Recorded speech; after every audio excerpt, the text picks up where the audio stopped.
Hi. Hello.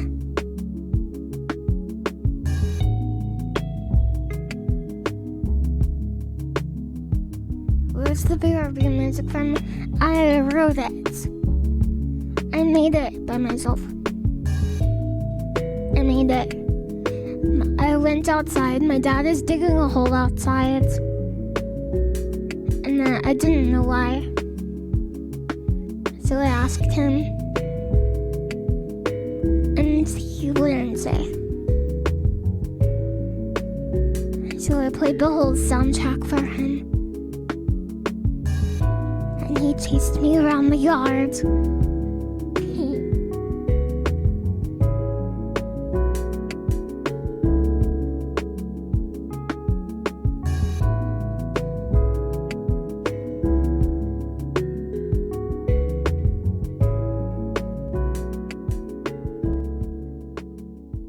The man we urged to dig a hole. Dig up the hole, dig it. Yeah, a man has to dig a hole sometimes. Yes, he does.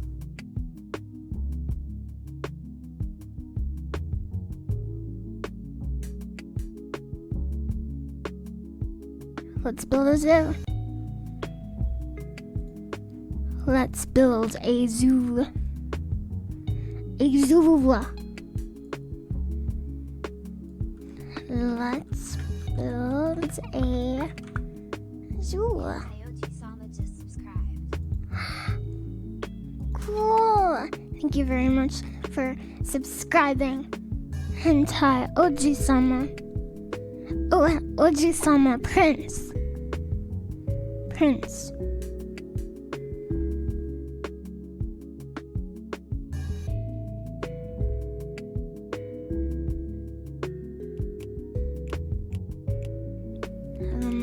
Resolution. This one.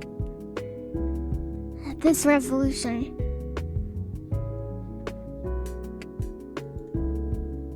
Zoo time, zoo time. I hope you enjoyed the stream. It's so hot today. It's super hot outside. I might have to use my fan in my room to stream tomorrow.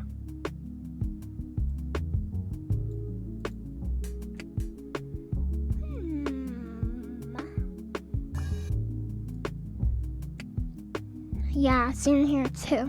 Did you bring your dad cold water? And I got one myself too. Listen. Yeah, I did. My mom is playing outside too. I played outside earlier. I don't need to play outside right now. Okay.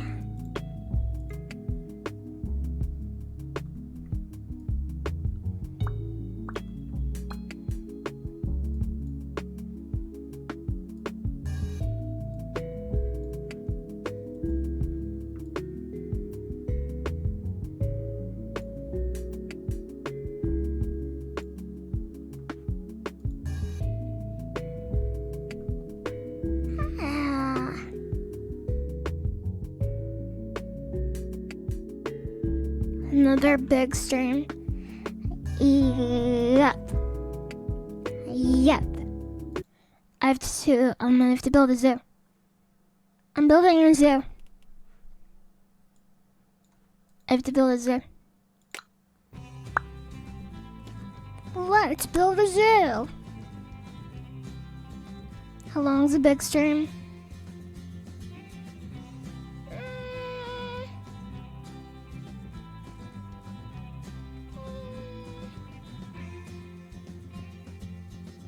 I would say at least 8 hours.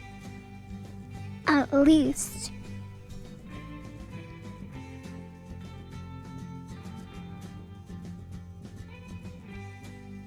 We're thrilled to announce that Dinosaur Island is finally out, with new enclosures, shops, decorations, animals, and most importantly, dinosaurs. We hope that you will enjoy constructing your own dinosaur islands.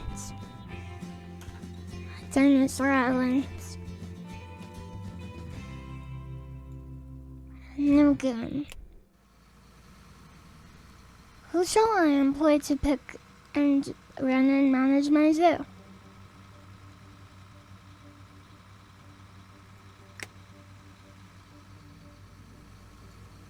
What should I call my zoo?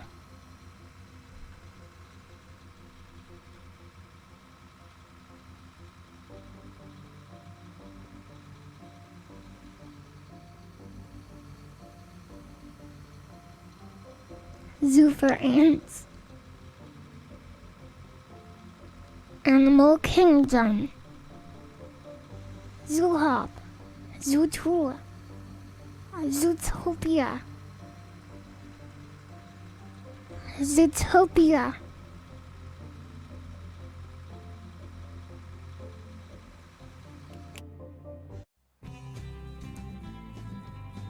Select the management office. Okay, select it. Kathleen, the investor.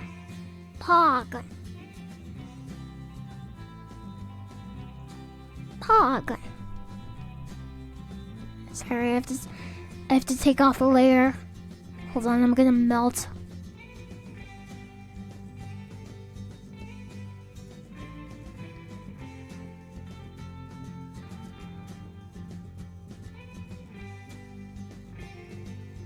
Yeah, my sister. Yeah, I'm shedding. That's right, microbic music. I'm currently your zoo's sole investor. Can you come to the management office for a quick chat, please?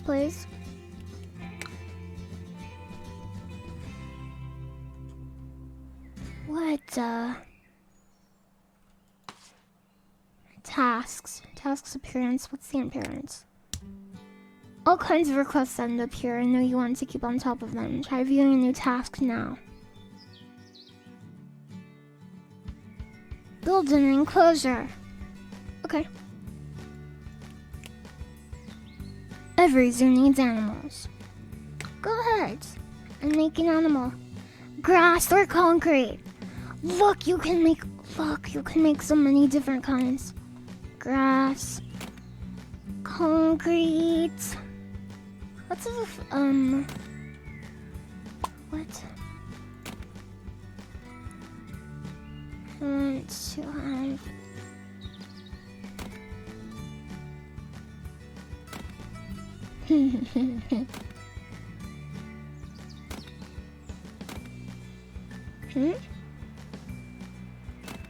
What the?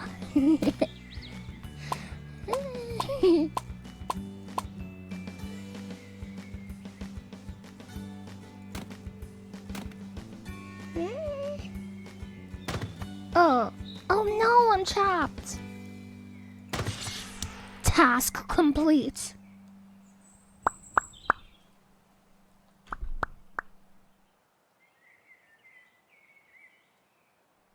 This is going to be the best zoo on planet Earth. I've always wanted to make a zoo. Timbo, Australian, zookeeper. Oh, I'm Australian. Oh, I'm Australian. Find Australian zoo on the world map. Visit Australia. Here. Here.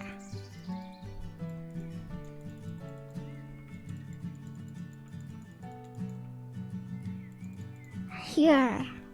Oh, no. Look at how OP Australia is. It's so big and icy. No. Strength. Strength. We had an unexpected boost to our rabbit population. We need some rabbits. I got 2 rabbits. A boy rabbit and a girl rabbit. 2 rabbits. This person will have a new task after this. Complete 4 trades with Cuba Zoo. Cuba? open for business. We can open the zoo so people can come to see the rabbit. Did you find... What? Can we name them? Friday and Baron.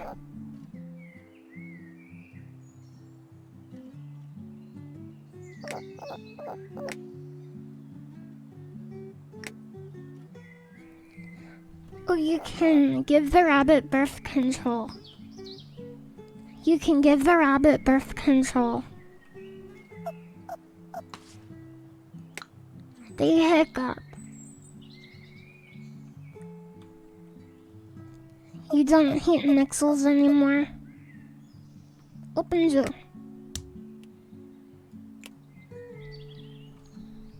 Our new zoo opened today. It's the best zoo ever. It's so good. Thanks for reading, honk. Hey, it's Manjago. Hi. Hi. Rivet.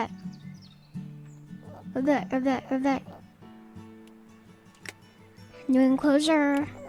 New enclosure.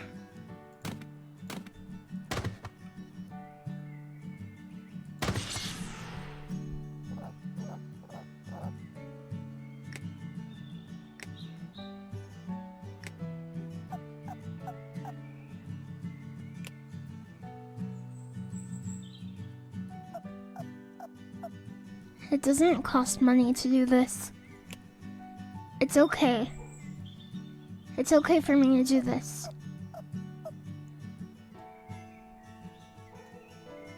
It's okay, don't worry.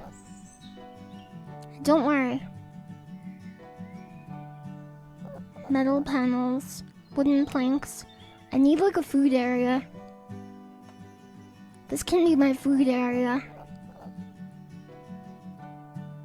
Where everyone can eat the different like zoo themed foods like the monkey bars, which is a type of ice cream snack. It is a petting zoo. We have rabbits. These are our rabbits. I love them. Isaac. I'm the new zoo researcher, and I can give you new stuff if you build a research hub for me.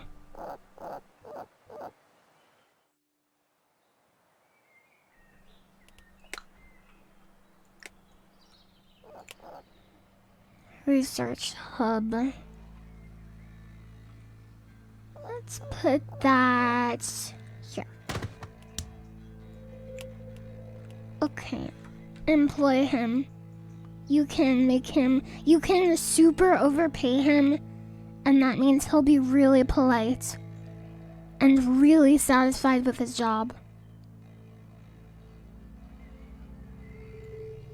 Let's do market rates. Snack vendor. Oh, hot dog shop. In our food zone. Our food area. Hire. Gift stands. Cola, snacks. Snack. I need like a table where they can eat. That's why I want giraffe bin. Put a giraffe bin here, a green bin, of course. Restroom. That can go here. Can't afford. Okay, can't do that.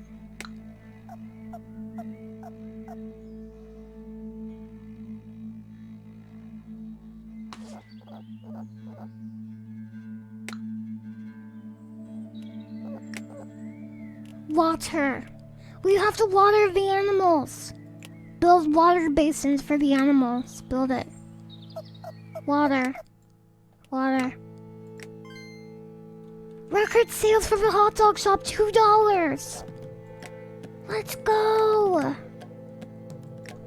Okay, I have to find water. I have to get water for my animals or they'll die.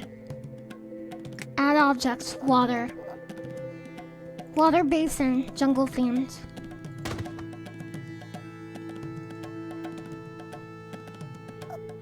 buy it.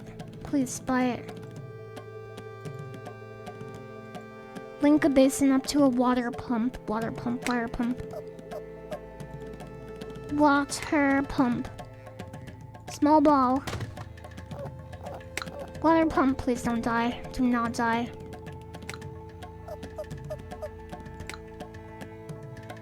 Research an item. Water pump.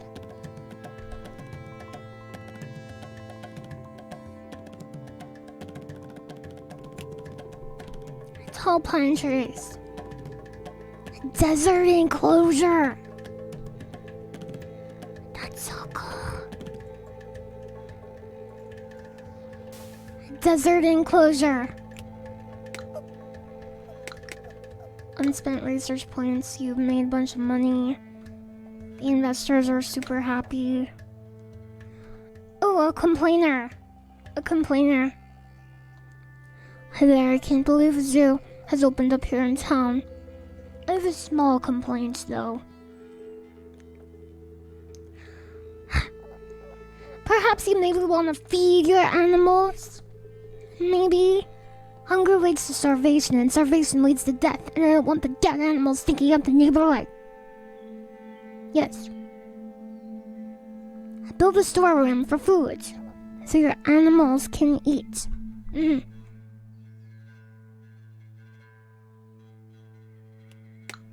Storeroom. How do I add? How do I add a water pump? Water pump. Water pump. Storeroom. How do I build a storeroom? Storeroom.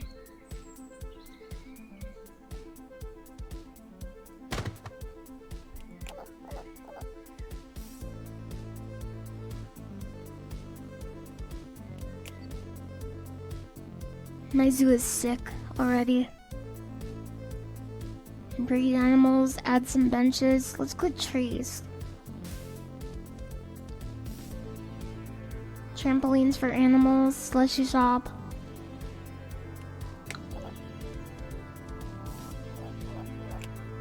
New animals, who's this?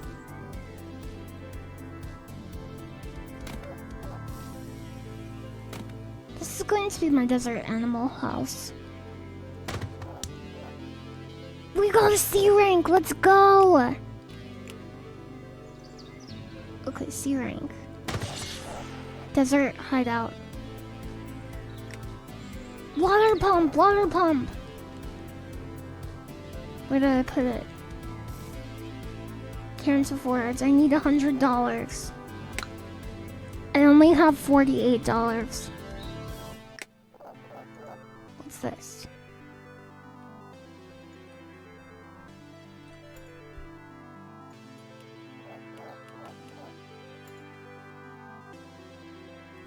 This person has left the zoo. Water coverage. Oh, I see. It's like a zoning thing. I see. It's like a zoo zone. I see. I see. Make sure you have enough water pumps to cover your water basins. Move the ones you own or build ones to stop the animals from going without water. Do you have food? Okay, you have food. Okay, good. Add objects.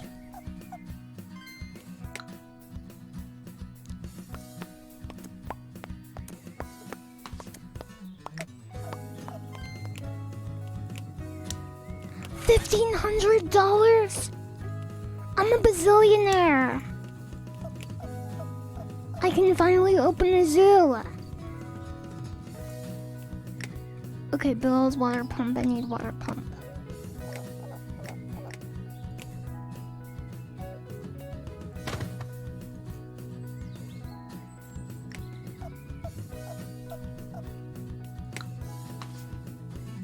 Add item.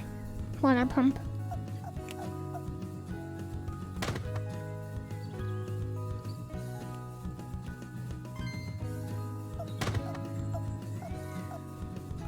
Okay. Good.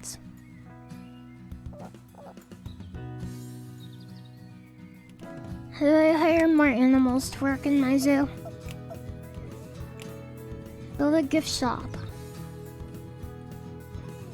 I need more animals. Animals. Get animals from the desert. London Zoo. Goose. Rabbits. A bunch of different types of rabbits. What the heck? Hyenas! Hyenas! Hyenas! Give me hyenas.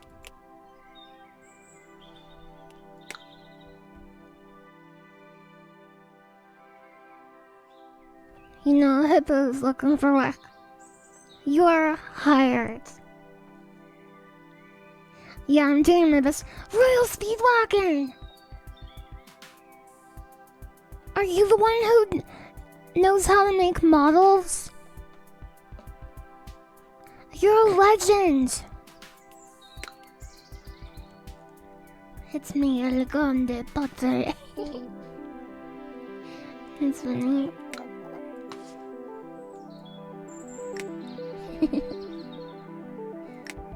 Give me a goose. Go ahead, give me a goose. Oh, you want to trade? I want to buy an animal. You can have multiple zoos.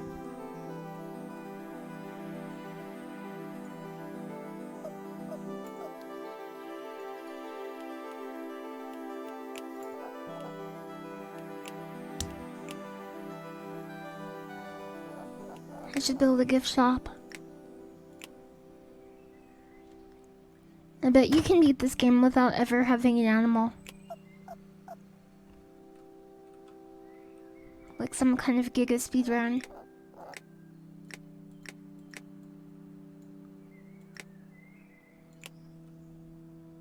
Lamps. Give us a goose, mate. Park staff. Janitor.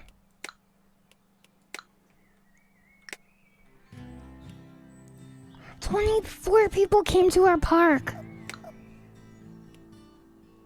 All frog zoo dream is alive." We have to get some frogs. She wants us to get 5 animals. She wants to take a picture of 5 different animals together. Big animal fan.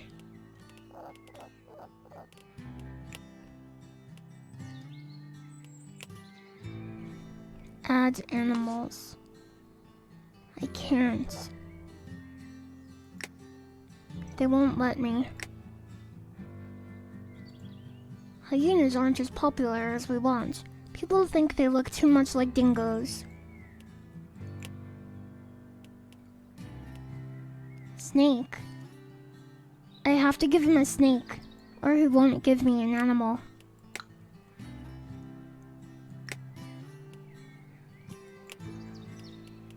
Oh, rabbit! I have to give you a rabbit. If I give you a rabbit, you'll give me 2 geese. Any kind of rabbit? Oh, I need rabbits.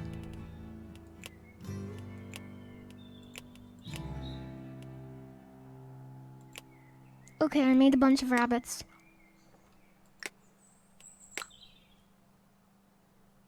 Many rabbits incoming.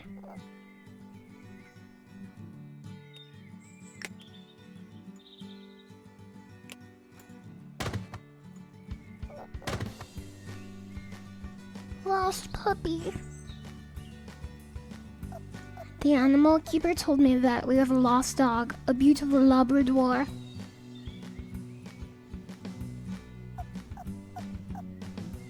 We could call the number on its collar and tell its owner, or we could use this as an opportunity to earn even more money, expand this. Dress the dog up like a lion. What? Okay. There's a morality system. We could return the lost dog to its owner, or we could steal it and dress it up like a lion. I stole it. I stole it. I stole the dog. Yeah, I stole it. Oh, I don't have a stream schedule. I don't have one.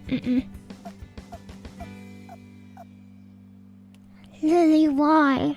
Stream schedules don't really work for me. They're hard. They're hard for me. Animal. Add animal. Trade animal for goose.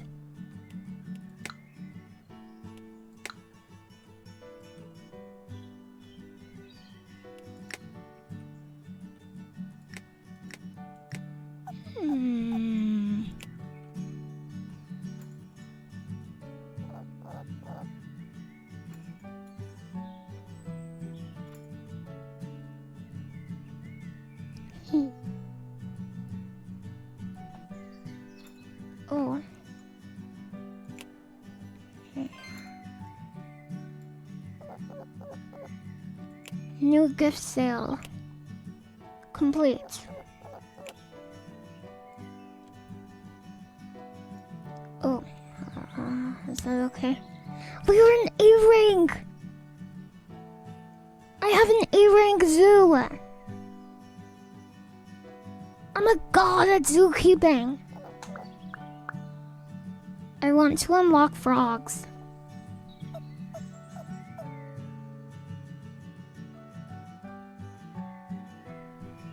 Schedules are for people who can tell time exactly. I can't do it. A poor kid is missing his dog. We'll give it back. We'll give it back. Yeah, we will. Alright.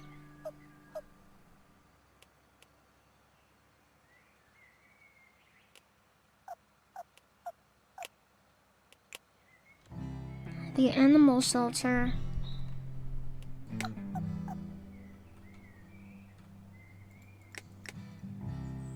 A tree.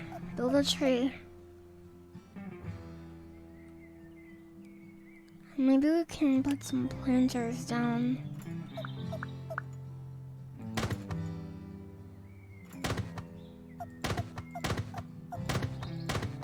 I like the monkey sounds.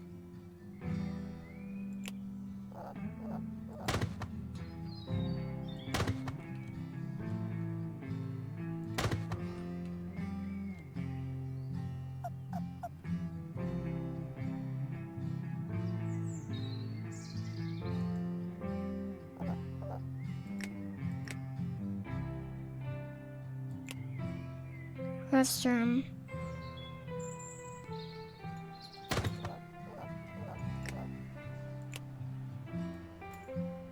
This game's cool. Hey, it's my zoo. I have a zoo. Okay. Analog clocks. Zoo map. Very important. Forever zoo.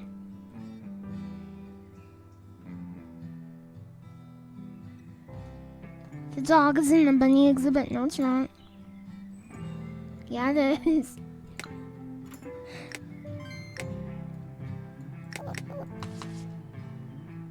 Animals. Casper. No, there's a euthanize button. Scary. Put him in here.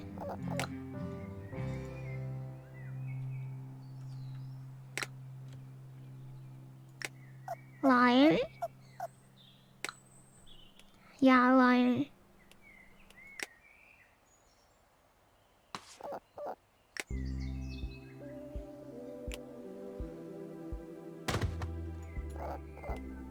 I wonder if he likes it here in the zoo. He doesn't have very much space, is a problem. There's no frogs yet, but I want to get some. Can you... Oh my gosh. Can you make a big zoo? Can I make a big zoo? The game saves at the end of every calendar day.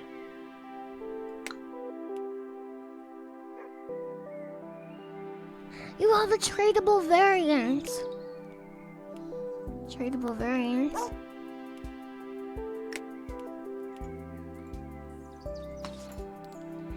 Get animal. Trade for a goose.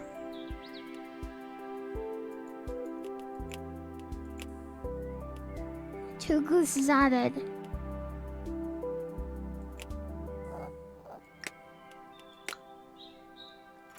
Oh, hell yeah.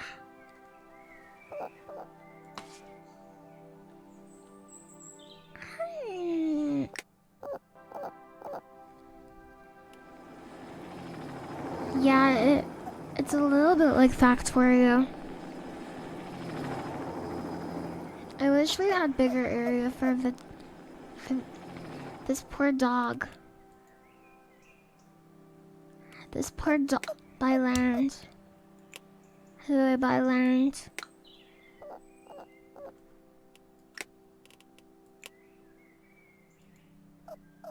Buy land. You can make more.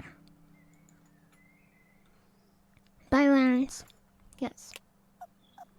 Okay, I'm going to make a big area.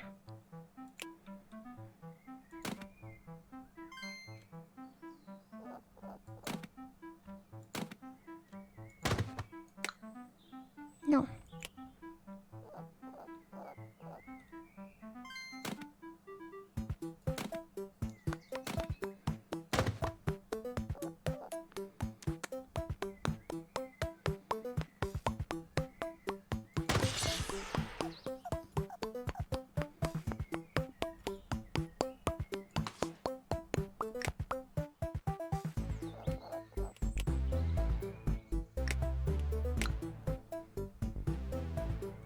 Do rabbits really eat carrots? Yes. They do. They can. Not always, but they can.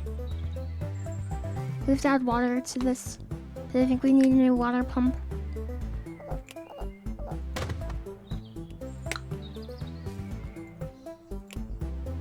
Small ball. Decoration. Tall grass.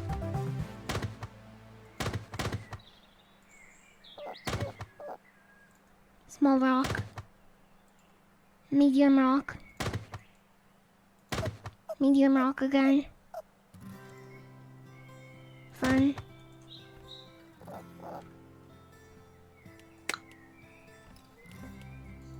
It's beautiful.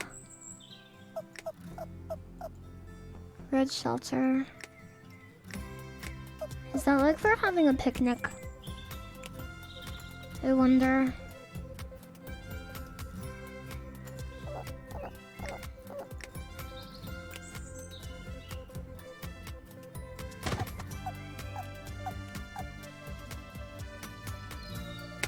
This game makes me sleepy. It's cozy though.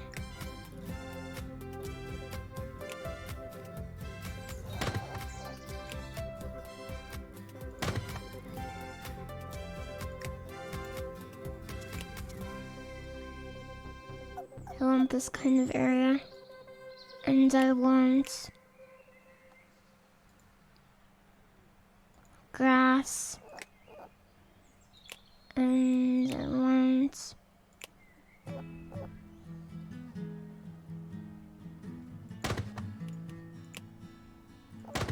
pine trees. Yes.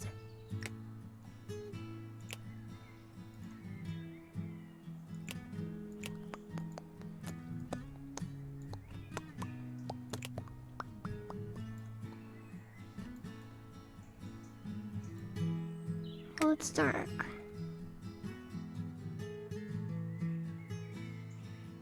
Good night, Warcode. I hope you have a good rest.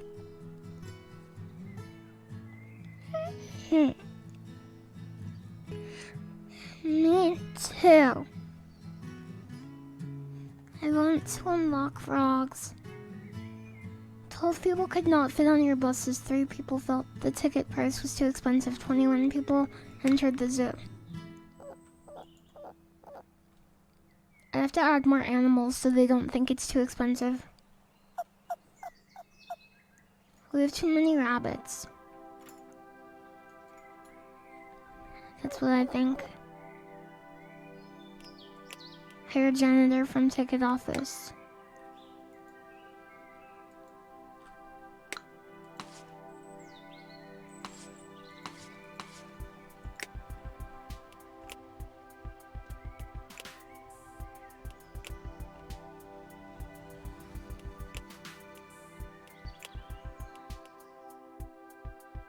Now we will accept applications for the job.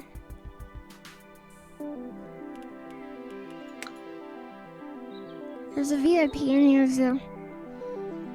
You'll be able to interact with them by locating them and speaking to them. A black market dealer! He's responsible for the illegal animal trade.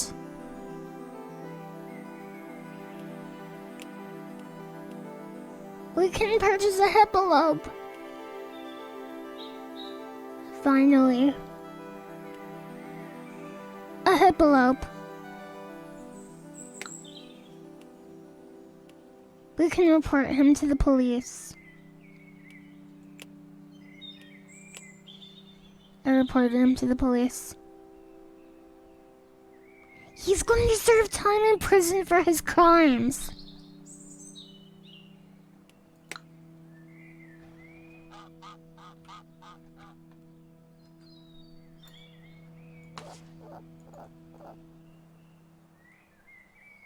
Hi, animals. Hi. I feel bad for arresting that guy.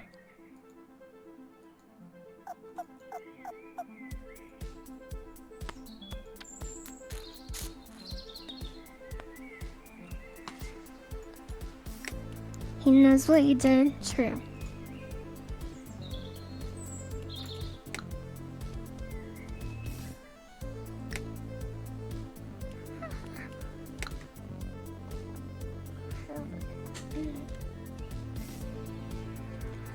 No frogs.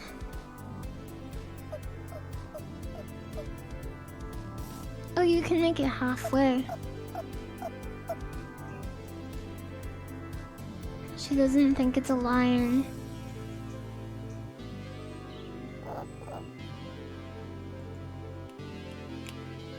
Morality 3. I'm moral when it comes to animals and people, but not when it comes to business. I'm evil.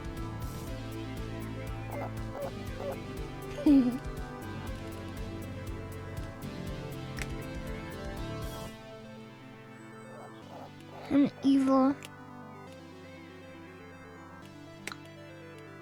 Yeah, I'm the Tiger King.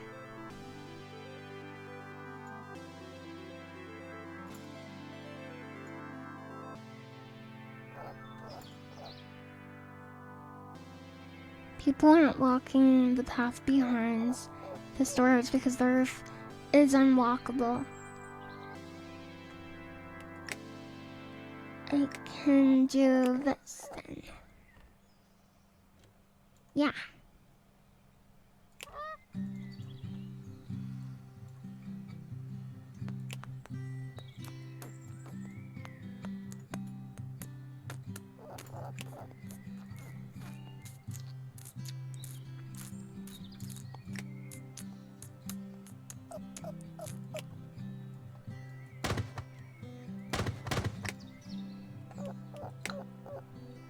Okay, it works. Look at the big snake you can get.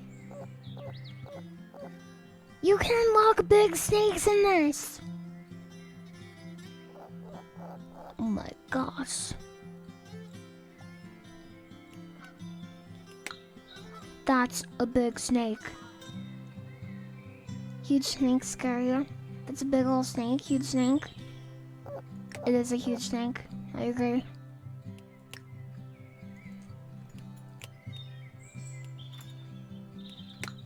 Do we have any janitor applicants yet? Anyone? Anyone? A large number of foreign investors are coming to the zoo. Okay. We have one applicant. I hire you. I hire you. We have to have a bench. We have to add a bench. People are getting mad because there's no benches. If we don't add a bench, they will get very upset. I add this bench.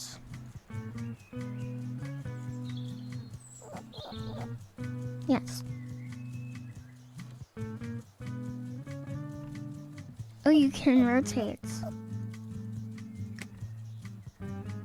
Fountain.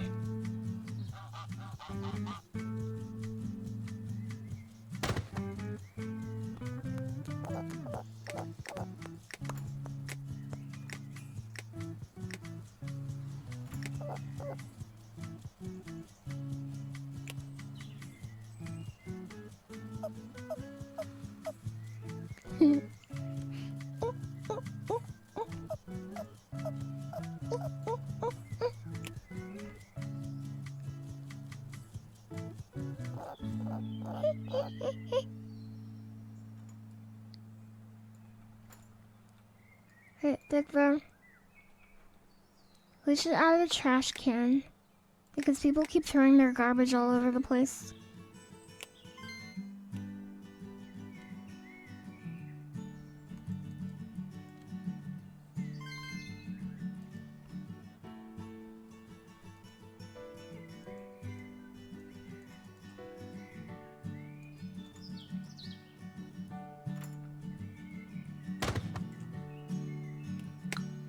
No. No. It would fit perfectly between the plants. Like here. No. Task completed. Take $1 million. You earned it. Gift sales are at an all-time high again.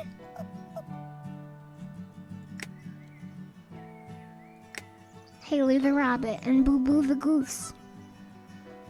Boo Boo the goose is pregnant.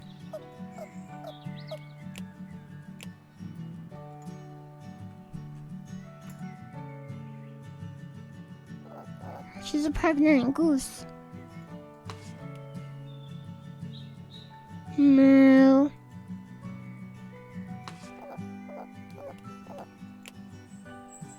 Straw. Eating 1.8 straws per day. What do you eat? Meat pellets. Order food for all your animals. Okay, do it. For 7 days. Got it.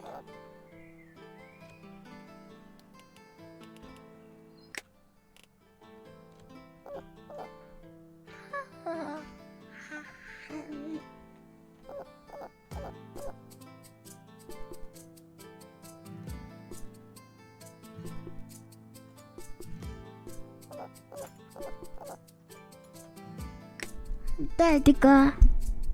Exactly.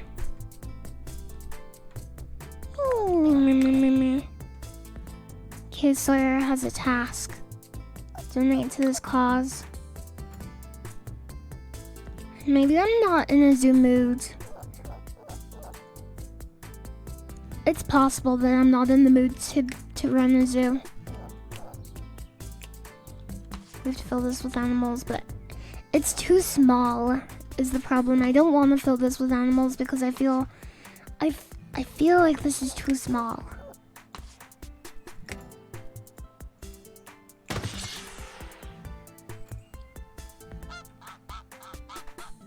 I want to make a different enclosure.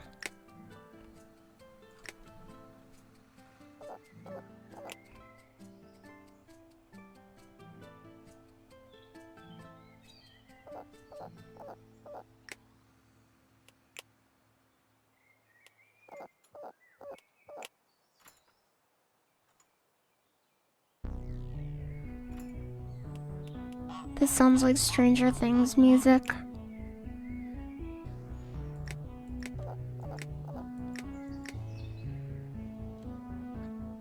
I will have a grass one.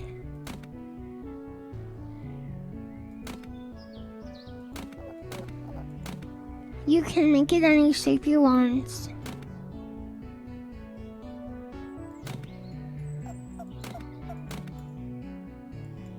What the heck did I do? What the? Maybe you can't have it any shape you want. Maybe that was cope. Pure cope. Pure copium on my part. Okay, that's better. They're making a Stranger Things cartoon. They are. Why would they do this? Maybe it'll be really good, actually. I would try watching it. I'll give anything a chance, though. Most things. What the heck am I looking at? You can make a square.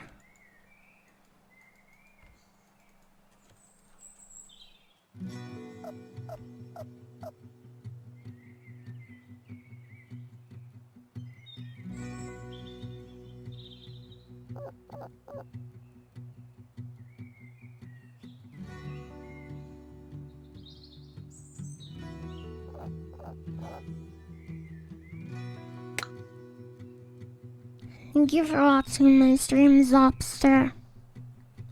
Good night. Good night, good night, good night. Good night, good night. Good night. Wow, that was a dog. Those dog sounds. I'm gonna make the perfect zoo and I'll come back.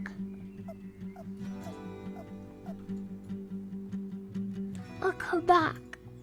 I'll come back to my zoo later.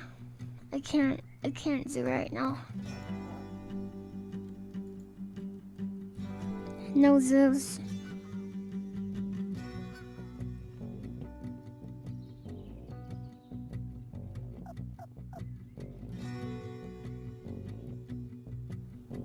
Are there any noita tubers you'd recommend? Dunker Slam. Dunker Slam. What else do I have on my big list?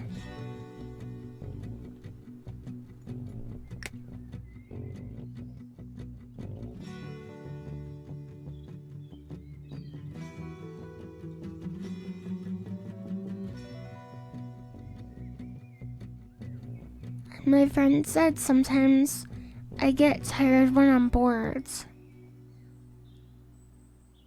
Yeah. Good night, Ruthless Peasant. Good night, good night. Good night, good night.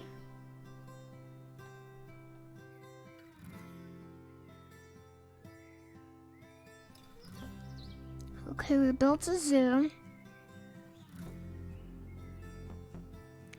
We could play the retro puzzle game.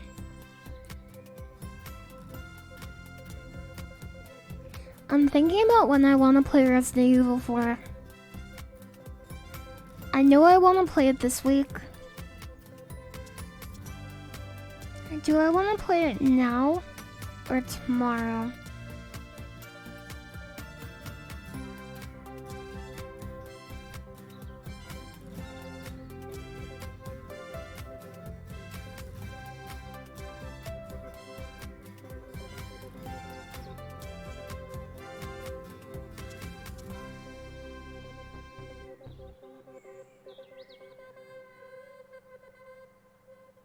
I think we should play it now.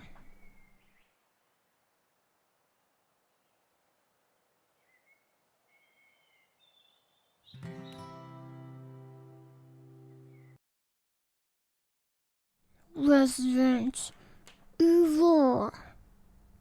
Evil residents. The residents are who are evil. school Mega Man Battle Network Legacy Collection is coming up. That's gonna be so good. Resident Evil 4. Resident 4 Evil.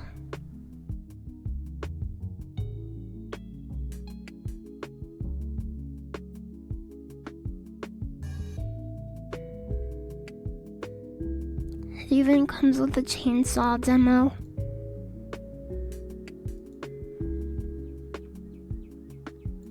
Resident Evil 4 purchased. You have bought Resident Evil 4.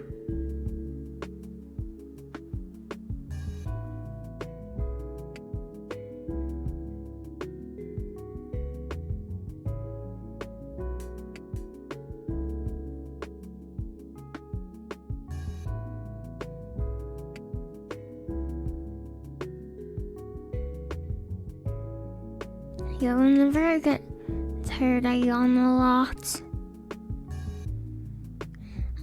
Sometimes I really like puzzle games and simulation games, but sometimes if I play them, I get kind of like sleepy and like I zone out a little bit. And that's part of what I like so much about them too. But I have to be in the right mood for them.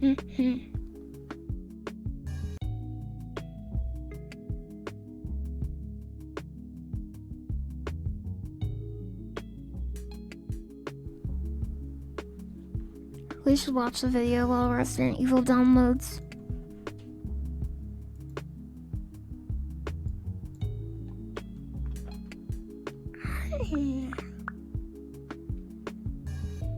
I want to watch someone painting Warhammer miniatures.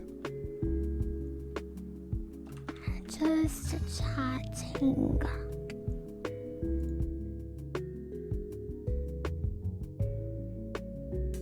That.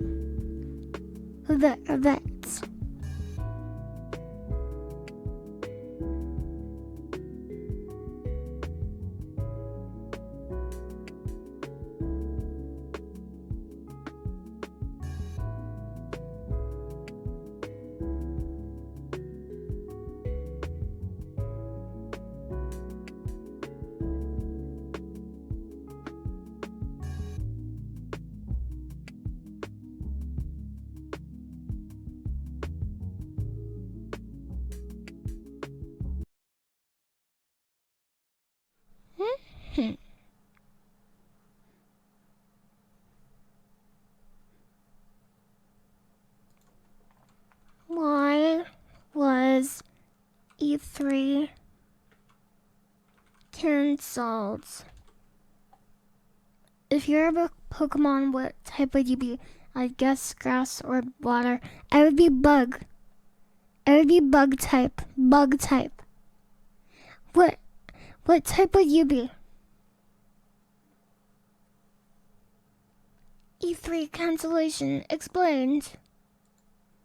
E3 2023 is dead, but why was the big event canceled? The ESA president and CEO, Stanley Pierre-Louis, spoke with GamesIndustry.biz and said, quote, "We were off to a strong start. There was interest among exhibitors, industry players, media, and certainly fans. Ultimately, however, there were challenges that proved too large to surmount. As for what those challenges were, Pierre-Louis continued by saying, quote, first, several companies have reported that the timeline for their game development have been altered since the start of the COVID pandemic. Second, economic headwinds have caused several companies to reassess how they invest in large marketing events. And third, companies are starting to experiment with how to find the right balance between in-person events and digital marketing opportunities." They didn't In a want statement to GameSpot, invest LilyHops in also marketing. confirmed that digital showcases scheduled around I E3 see. will still take place. Those include Summer Game Fest and Xbox and Bethesda You'd be showcases. psychic The type, company dragon also type, said steel that it will type. continue You guys to are work cool. with the ESA on future E3 events. I would just be a suggesting that bug. Though E3 2023 is canceled,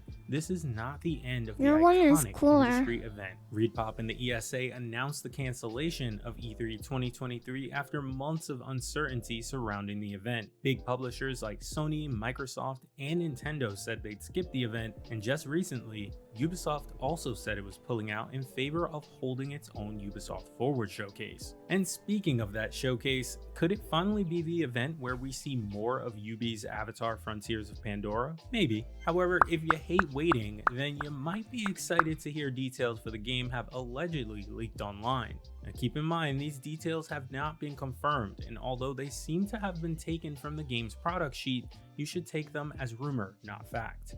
According to Script Leaks R6, the game will center around a Na'vi child who has been abducted by the RDA and trained to work for them. In the game, it seems your goal is to reconnect with your heritage and protect Pandora instead. That sounds really cool, actually. Go on to mention character customization, I would love crafting that. gear, skill upgrades, weapons like bows, spears, I watched the ARs, new and Avatar movie and it was awesome. And I recommend it.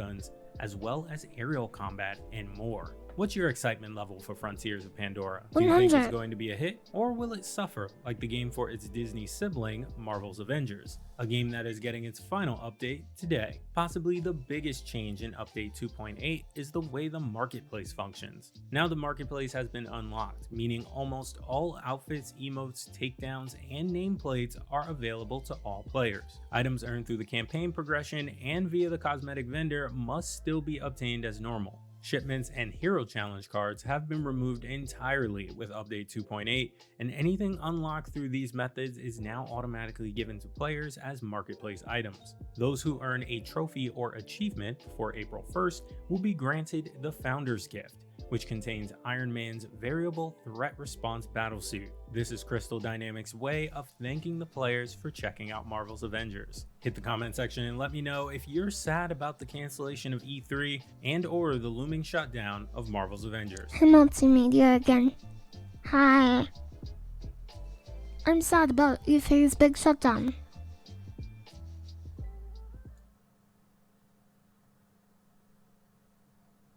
I'm sad about it. Companies figured they could do their own thing. That's it, one sentence. That's like all of the streaming platforms. Like, we don't need to be on Netflix. We can just make our own. Disney Plus, Paramount Plus, HBO Plus, go forever.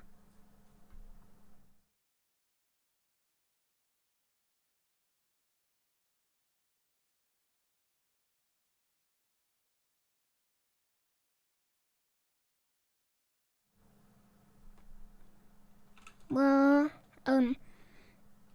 is Avatar 3 coming out?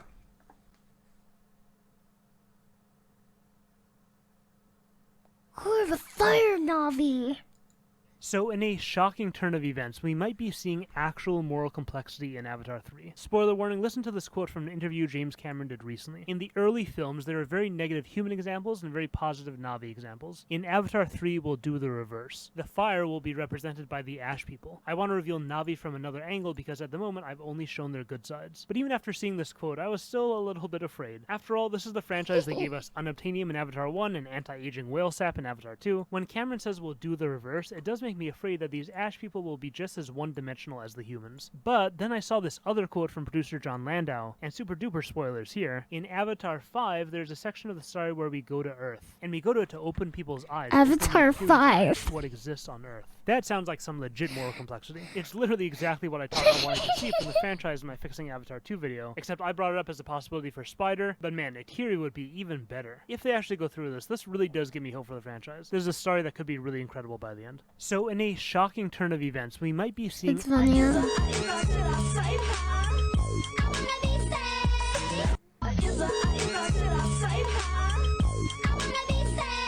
Did you know there's at least 15 different Na'vi clans that live on Pandora? 15 and different Avatar 3 will clans! unveil a new clan.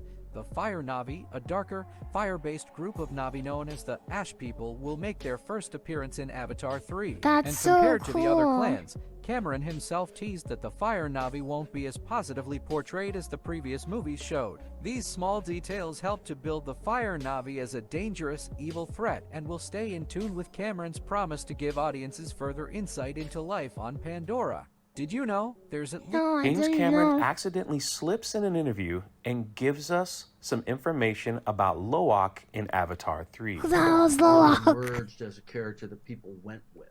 Yeah. So I might. While Avatar 2 has just been released, James Cameron has reportedly handed in a 9-hour-long cut of Avatar 3. Everyone, You're not even. everyone is reporting the same things. I don't know if you're supposed to put your contour on before the rest of your makeup or after the rest of your makeup. Sliding down the abyss oscillating raft water slide. What? A 6-person raft water slide where you experience multiple oscillations following an 80-foot drop. El Ralo Water Park, Tlaquiltenango, Mexico. Here we go. 25-meter drop incoming.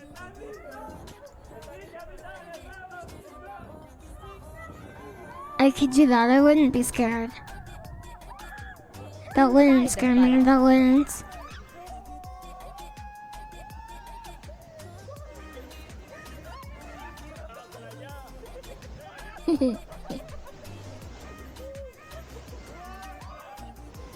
First things first, I'ma say all the words inside my head. I'm fired up and tired of the. What is your name? Marcus. Marcus, how old are you? I'm 7. Do you lie a lot? No. Good. Why do you lie so much? Okay. What do you want to be when you grow up? A basketball player. Do you like showering with other guys? What the Do you hell? believe in yourself? Do you trust in your abilities and talents? If not, it's time to change that.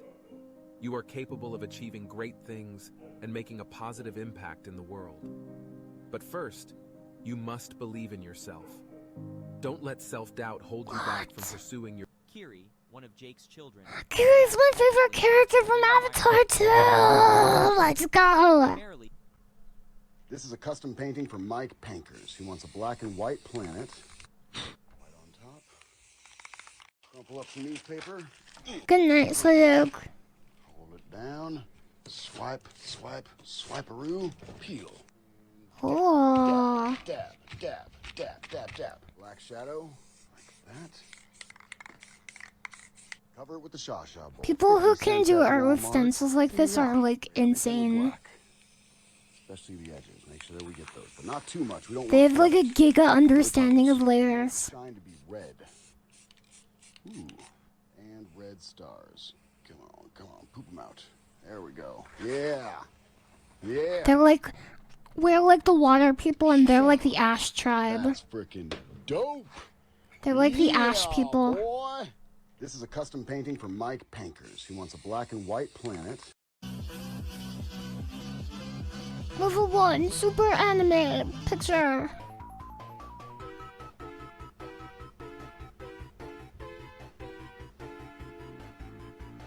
What?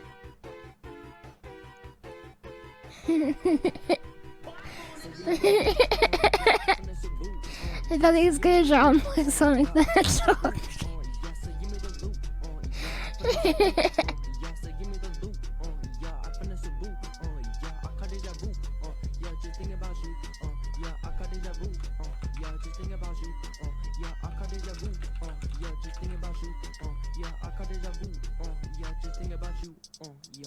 Swerving in the Audi, dodging paparazzi, I like all the Lambos, and all the Bugattis, got no competition, no one came to stop me, Oh, it's Rick and Morty. Thank you, Sister Miller. The thing next to you is your weapon in World War II. How screwed are you? The thing next to you is your weapon in World War II. How screwed are you? The thing next to you is your weapon in World War II. How screwed are you? The thing next to you is your weapon in World War II. How screwed are you? That's so dumb. I watched that already. It's the cube, the gelatinous cube. Oh, I wonder if there's cool Dungeons and Dragons shorts.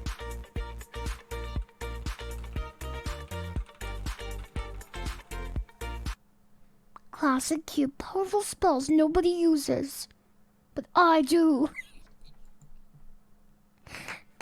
Here are the top 5 underrated but awesome 4th level spells in D&D. Gravity Sinkhole. Mini Black Hole. Gravity Sinkhole forms a crushing radius of force at a point you choose within 120 feet, and all the creatures in that space need to make a con save or take 5d10 force damage. In terms of damage and range, that's already as good as Fireball, but a much better damage type. But the really cool effect comes after. Anyone who fails the save is pulled in a straight line towards the center of the sphere, ending as close to the middle as possible, even if it's in the air. So you can lift a bunch of chumps with this and let them fall for an extra 1 to 2d6 fall damage and land prone. Dealing big damage, lifting enemies out from behind cover and knocking them prone is dope, but this spell goes crazy when you combine it with a damaging area of effect, like spike growth. Drag just one enemy through the spike growth and you've slapped on 8d4 damage. Drag multiple enemies and you're cooking huge numbers. No, Plus, stop they are cooking then them. left in the middle of the spikes and have to I take don't have the another attention span 8d4 for this. just This to you leave. make it shorter. Also, a lot Make it of shorter. forced movement effects have Make it shorter. Oh shit! Oh shit! No! I keep grabbing the whole scene and moving it instead of the thing. This is so cute. Say hello, girlies. Say hey. What's up, dog? Oh, don't take your eyes off the road, buddy boy. We good. We cool. Cooler. What are you doing in there? He's just standing there. Menacingly.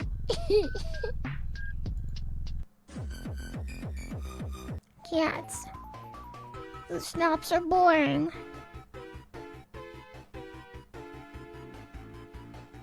What?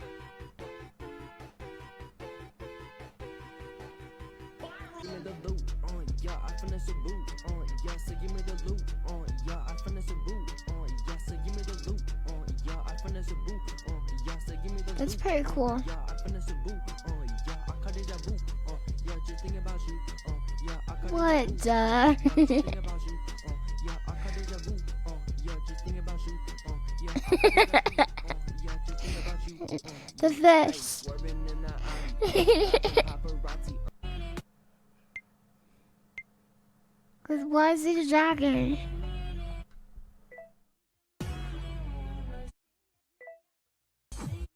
This guy thinks he's a Valorant character.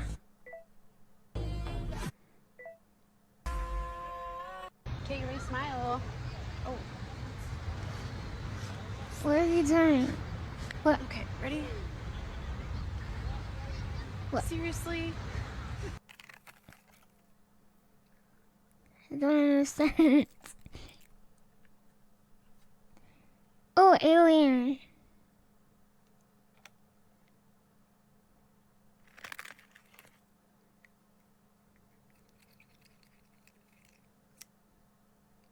This is ASMR.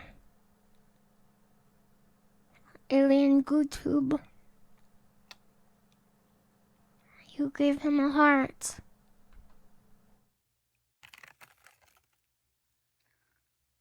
You gummies!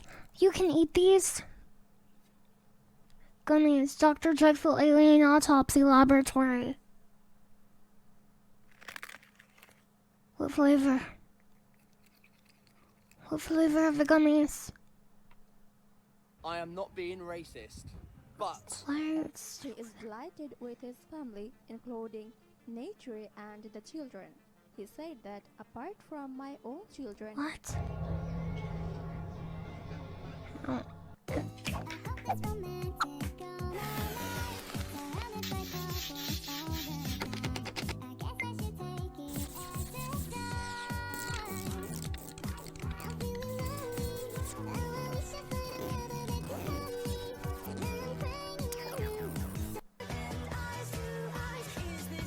What? Cookie Dove is my volume compared to other streams good.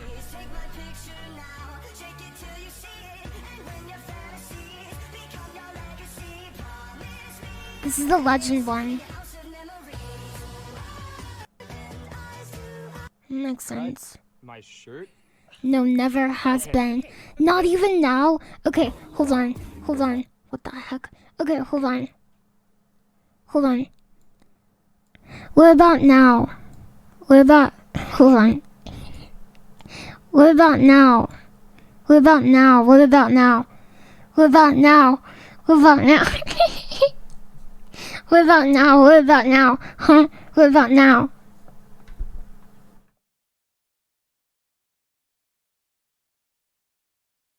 It's still too low. Fine now. It's good now.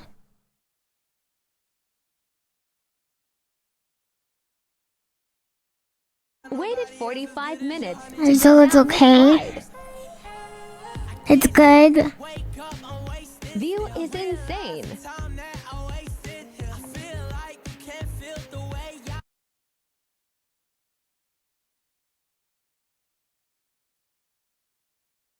I made a monkey race in D&D. So one of my new players gave me a heart attack the other day when they asked to play as the giant monkey from Sekiro. This boss guy, the one that caused more gamer rage than the blue shell in Mario Kart, as a race. So we came up with a solution. You're a little loud now, okay. Race based on this guy called the Okay, how about now? Big boys, and they have a Compared to other streams. What about now? intimidation checks What about now? and you can download them for free, link below to play. Kick some ass, eat some bananas, carry your own head around as an undead warlock Sarujin, enjoy. So one of my new players gave me a heart attack the other day when they asked to play as the giant monkey from Sekiro.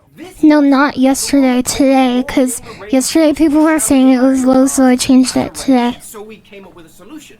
I made a monkey race based on this guy called the Sarujin. Yeah. King Sarujin are big boys, and they have a chest-beating feature where they can go into a frenzy Yeah. and have advantage on intimidation checks and resist some damage for a turn. Yeah. You can download them for free, link below to Link below, click it, click it. Influencer, click it. Easy trick to kickstart roleplay and immersion in D&D. Record your scars. Every time a monster scores a critical hit against a character, that player records the crit and the character gets a scar. They can choose what the scar is and what it looks like. This lets you show your character physically changing across a campaign, which is super immersive. It also gives you an easy, descriptive element to work into your roleplay, showing off your scars in a badass intimidation check. Plus, you know that scene in films where all the gruff badasses are showing off scars and trading war stories? Your characters will be able to do that in-game. It's an incredible jumping off point for roleplay, it cements important battles in the players' minds, and maybe best of all, it's cool I can't hear you. to compare and see who really I made a zoo, but I didn't like it very much. We all know that elves are strong in D&D. They have Yes, I knew that. I knew that. Me. I knew that. vision, resistance to the charm, and some can even teleport. But arguably their most broken feature I wanted to make a zoo that was all frogs, but it didn't work out very well. Because they kept giving me rabbits and goose and a dog dressed up like a lion. And then an exotic animal trader showed up and he was like, "Do you want to buy this rare animal?" And I reported him to the police. And he went to prison. the one that everyone forgets. Elves can take a long rest in 4 hours, and that lets you abuse the hell out of any spells with a long duration. You can cast Aid, Dark Vision, Gift of Alacrity, Death Ward, and Mage Armor all before starting your 4-hour long rest. You've just given the party extra hit points, let them see in the dark, boosted your own AC, added a d8 to every one of your initiative rolls, and the first time you hit 0 hit points, you fall to 1 instead. 1 4-hour long rest later, and you're totally refreshed, but you still have all those buffs. Essentially, More than elves being strong, this sounds like whoever thought of the game mechanics didn't test them. Because why wouldn't every elf do this? Extended spell Meta Magic, they last for 12 hours of that adventuring day. You can essentially pre-buff yourself and the entire party to God's tier for free any evening before you The go 4-hour thing has been a thing since AD&D. Enjoy. We all know that I know that elves in D&D don't sleep. And they just meditate. They go into a deep meditation. Falling to 0 hit points in D&D sucks. Rules as written, your character falls unconscious and you roll a death save every turn. It makes sense, but it's also so boring. Warhammer shorts. But here's a fix. Gaming shorts. Gaming shorts. The flashback rule. Instead of just Because casting is an intended thing. Okay, gotcha. Free trial.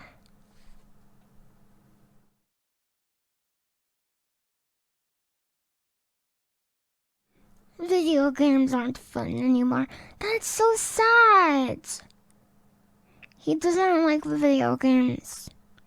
Video games aren't fun anymore. It's a topic I've seen floated around a lot on the internet in recent years, and even more so since the world shut down. With more time to spend on playing video games than ever before, some people are coming to realize that they don't enjoy playing video games anymore. It's a scary thing to come to terms with, accepting that a hobby you've enjoyed for as long as you can remember suddenly doesn't entertain you anymore. Yeah, I got It's even clickbaited. more disheartening because they've come to this realization after just managing to get the console or setup of their dreams. Things they strived for years ago are finally tangible and right in front of them, but they just don't have the drive or want to actually do and experience those things. These are things I had to come to terms with throughout the last 2 years. Now, I know what you might be thinking, Strixo, isn't it a bad idea to try and make a career out of making videos online about video games when you don't enjoy playing them anymore? And yeah, I'd agree. Not exactly the best decision. So let me explain a bit. I've been playing video games for as long as I can remember. That's I can remember the Halo! first time I held a controller in my hands vividly. The sheer size of the Duke, way too massive for me at the time, but all that was just background noise in my head compared to the fresh sights and sounds of what is now my second favorite entry in my favorite franchise Halo. ever. Gaming during 1. this time period was Halo 1. limitless. I had no concept of developer or hardware restrictions, the limits of pre-generated responses from NPCs or content in the game to consume. Halo was an infinite universe to create in and experience. Spyro had no end to the amount of dragons I could Spyro rescue. is so cool. Have you played Spyro? In Pokemon Platinum, using I love that game. and accidentally finding Shaman at the end of this long path of flowers. Now, obviously, I grew out of this mindset eventually, especially after reading a bunch of magazines that delved into the specifics of games and interviewed developers on what they thought about their projects. Thank you, Game Informer. But my love for gaming never subsided. I moved on from consoles after getting my first computer, and in 2016, I managed to save up enough money to buy the hardware of my dreams. With this, I could run any game on the market, and I used it to run a lot of games. Come early 2021, it was time for me to upgrade, and after managing to walk into a Best Buy This topic kind of reminds me of how, like, some people who really get into ASMR, they, like, start commenting, like, I used to love listening to this all day, but then I stopped feeling ASMR, and then people always reply, like, take a break from it. Then, because if you do it all the time, of course you're not gonna appreciate it as much. That's like if I said pizza is my favorite food and I eat it every day for a year, and now I don't like pizza that much. But if you take a break from eating pizza and come back to it, you will love it again. It's just an ASMR detox. Exactly. If you take because you get sick of it if you do the same thing forever. And you need to do different stuff to realize what you liked about the thing that you like, in my opinion. And that goes for food and types of videos you like to watch and genres of movies and video games and everything. Yes. 3090 that I wasn't even looking to buy at the time, I knew it was time to go all out. I managed to get a 5950X, the best motherboard I could buy at the time, and some sick RAM. There were no compromises to this system, besides the fans. I was running out of money. I built the computer, ran some benchmarks, and then didn't play any games. At first, I assumed I was just unmotivated, or maybe even burnt out. But over time, I came to realize that I just wasn't enjoying games anymore. I got scared that I spent all of this money on a hobby I wasn't interested in anymore. Scared that the YouTube channel I wanted to start was already dead in the water. Scared that I'd be giving up a huge part of what formed my online identity. I calmed myself down and I took a step back. It makes sense that I'd start feeling this way about gaming. Doing pretty much anything every day for long enough would ultimately become mundane and boring. So I asked myself, what can I do to have fun with playing games again? For a while, I was stumped.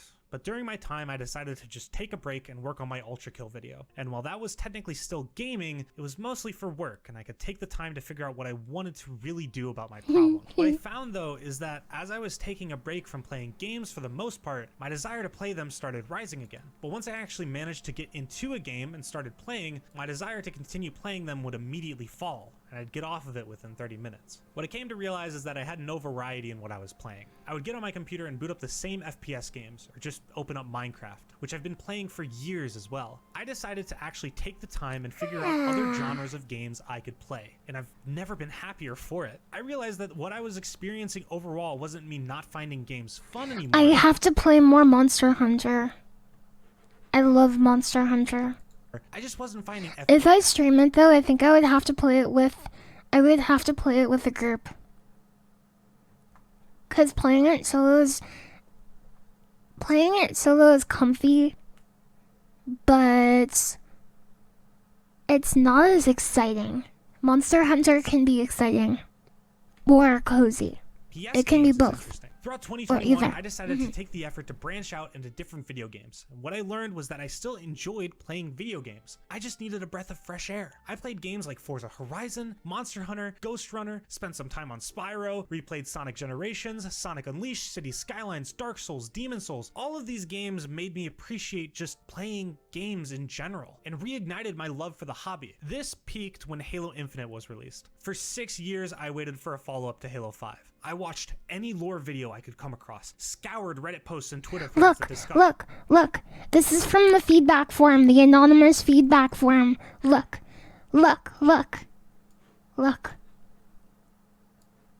You are too quiet. Please turn off your gain. Thanks. Look.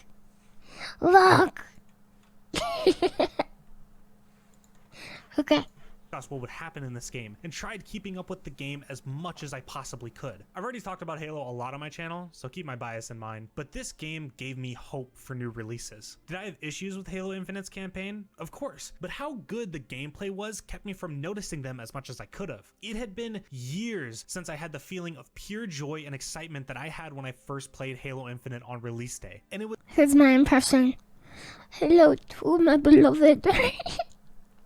I had so much fun with you, and now whenever I try to play you, I don't have as much fun when I try to play you. Hello to my beloved.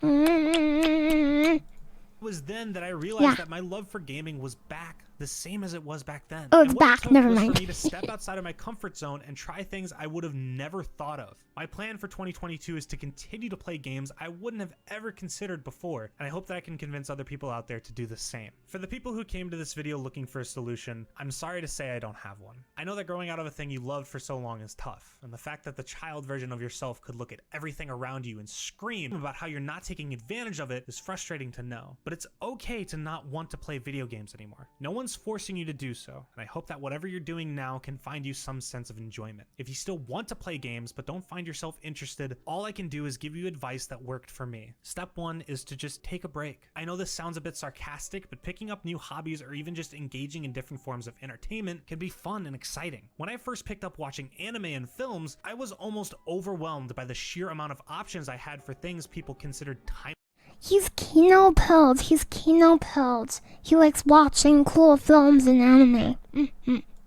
Classics. Admittedly, I burned through a lot of the list, but I came out the other side with amazing experiences. I mean, have you seen Mob Psycho? This shit goes crazy. After you take a break, branch out. It does go play crazy. Games you would have never considered before. Try new experiences. Sometimes all it could take is a fresh spin on a gameplay loop you've experienced 1,000 times over. I appreciate it if you made it to the end of this video. I know this entire thing was a little different from what I usually upload, but I wanted to give an opinion on a topic I've seen recommended to me recently with a positive outcome. Consider clicking on an end screen to watch more of my videos, or subscribe because I'm like 1K away from 30,000. Look, a pig.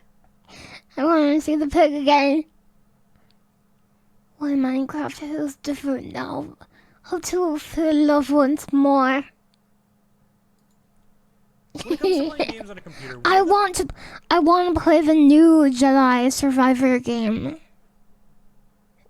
It's so cool. It's Jedi Fallen Order 2. things most brought up is that you can mod It your looks game so to be good. whatever you want. And honestly, I can understand why. If Minecraft had an hour counter, I'd probably have over 6,000 hours put into it collectively. I currently have 500 in GTA 5, and the last I played Fallout 4, I didn't exactly pay for it. But if I had to estimate, I put about 30 hours into it before I got bored. The common denominator here is that all of these games are extremely customizable. You look up Minecraft mods, GTA 5 mods, or Fallout 4 mods, and you can find countless lists on websites dedicated to hosting them. So if you're a bit burnt out with a game, one of the easiest things you can do to add something to your experience to make it feel fresh again is installing a mod that enhances the graphics. These mods can cover a vast amount of possibilities, from something as simple as upscaling the textures to something as in-depth as upheaving the entire lighting engine to add things never thought possible for the game. Originally, I was going to transition to talking about Minecraft here first, because you'd think adding insane shit to it would be impossible, but I want to talk about Fallout 4 first, and it's my channel anyway, so see, the whole idea No, with it's the Fallout series is mine. that it's meant to look like shit. It's a world irradiated from the fallout It's of nuclear mine. bombs detonated all across the earth. I wouldn't imagine it would look pretty. My personal Yeah, issue it with is Fallout 4 style is that, Reptiloid. well, it looks like shit. Again, I completely understand why it looks like this. I'm just not a fan. Adding I a bit agree. of green, improving the lighting. Honestly, this looks pretty good in the way You have that to my add eyes more actually plants. enjoy Add looking at what's on plants. screen instead of, you know, this. And I feel like there's an I argument like to be made here plants about in distorting the games. message set up by the developers of the That's game. what. That's the main supposed to reason I feel don't like the Fallout setting, because it's just, it feels like you're in a trash jungle. Instead of plants, there's just garbage everywhere, and it's uncomfortable to me. The terrain of Fallout. It's a depressing wasteland caused by humanity's greed and unwillingness to cooperate with each other. At the same time, this isn't actually a real issue. Whoever is dedicated enough to take the time out of their day needed to set up Fallout 4 to be modded already understands the message portrayed in the game. They get it. They've obviously played the game already. There's no harm done in running around a wasteland that isn't an eyesore instead. On the opposite end of the spectrum, GTA 5 is a game that's meant to parody the extreme parts of American society. And as far as I know, the art style of the game has nothing to do with any sort of message. Not that it even matters anyway. I'm sick of staring at these models and these same streets and the same goddamn cars. I swear to God, I know my way around Los Santos better than I do my own town. Like, I can reasonably navigate to the airport from any place on the map. It's been 8 years since this game came out. If people want to add some insane texture, reshade, RTX, whatever it's called, pack to the game, why should I care? Honestly, most of these seem pretty sick. My biggest issue is that most of these packs think streets that are wet as fuck look really good. Like, it's unreasonably wet and shiny looks all cool. of the time. The trade-off here is that I get to drive around Los Santos in an actual Lamborghini. that Yeah, has me ray-traced too, shadows and Karak. reflections. I can stare at roads that have 4K textures and look at a skybox. That's that, GTA. looks like a sky. I don't know, man. Listen, I feel That looks like the completely Giga out of my Forza depth games that are coming out, like Forza 500's coming out tomorrow. It's the best. Buy it.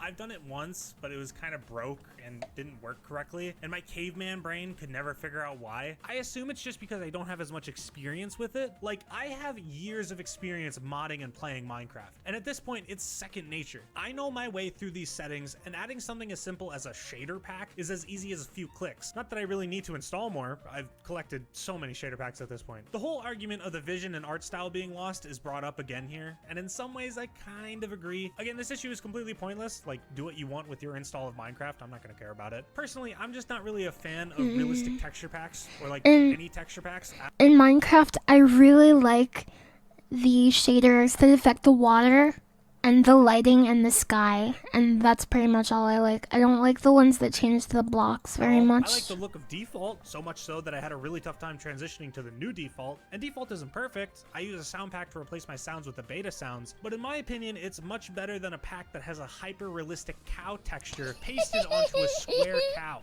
I mean, even if you really wanted more detail on your Minecraft cow, wouldn't it just be better to get a cow that looks more default in its design? Shader packs are a completely different story for me. I fucking love these things. My favorite is the SUS PTGI ray tracing pack and BSL. What a fucking mouthful, by the way. Me too. I love it The too. really fluid, waving, clear-looking water really contrasts with normal Minecraft blocks. The water looks so good, like a good water shader pack on the just normal Minecraft blocks. It looks incredible. I wish real life looked like this. Especially the water caustics, which are these light reflections in the water, look way too good for me to actually care. See, the actual biggest issue with shader packs is what it's like to actually play with these on. Like, yeah, it looks good, but this button essentially divides your FPS by 3. Yeah, I mean, it's impressive that Master this shit even Kazam, yeah. runs, considering Minecraft was made in Java and can only effectively utilize a single core on your CPU. This gets compounded whenever you add a high-resolution texture pack into the mix, and it turns your game from a smooth What is CPU. that? This gets compounded. Are those rocks? That looks like teeth. That looks like a pile of teeth. Whenever you add a high-resolution texture pack into the mix, and it turns your game from a smooth, buttery experience into a stuttery mess. Oh, it's gravel. And what's crazy is that this is the best it gets. This is the peak. I currently own the best consumer-grade PC hardware on the market. The only thing that might help me here is a Threadripper. Maybe. I try to look it up, but not many Threadripper owners are using Minecraft as a fucking benchmark like I am. But instead of admitting that Minecraft is a game that's crippled by being made in Java, I'm instead just going to pretend that modern hardware simply isn't good enough to run a block game. Your move, NVIDIA. Also, just because I know I'm going to get a lot of comments Me about too, it, I've only Reptoid, talked I about 3 agree. games because they're the 3 games I have the most experience modding. GTA San Andreas does look crazy Is after that modding the shit out of it. Yes, Naruto? I've literally never played the game. Alright, that's all I have to say. Smoking? Make sure to click the cards on screen if you're And interested in Grand watching another Theft video, and I'd Auto? really appreciate it if you subscribed. I'm getting close to hitting 30,000 Mario? Mario?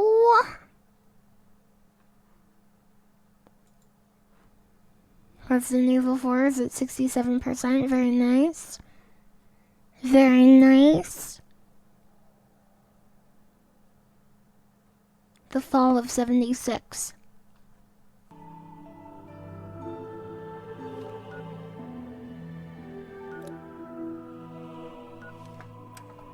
Can you recommend video? Okay.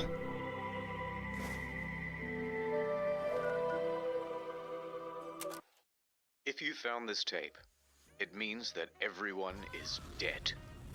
Or working at a different office. How did this happen? Well, I'll tell you. Buckle up. I've only seen one internet historian video before, I think. I've seen the good ending of No Man's Sky. Buckaroos.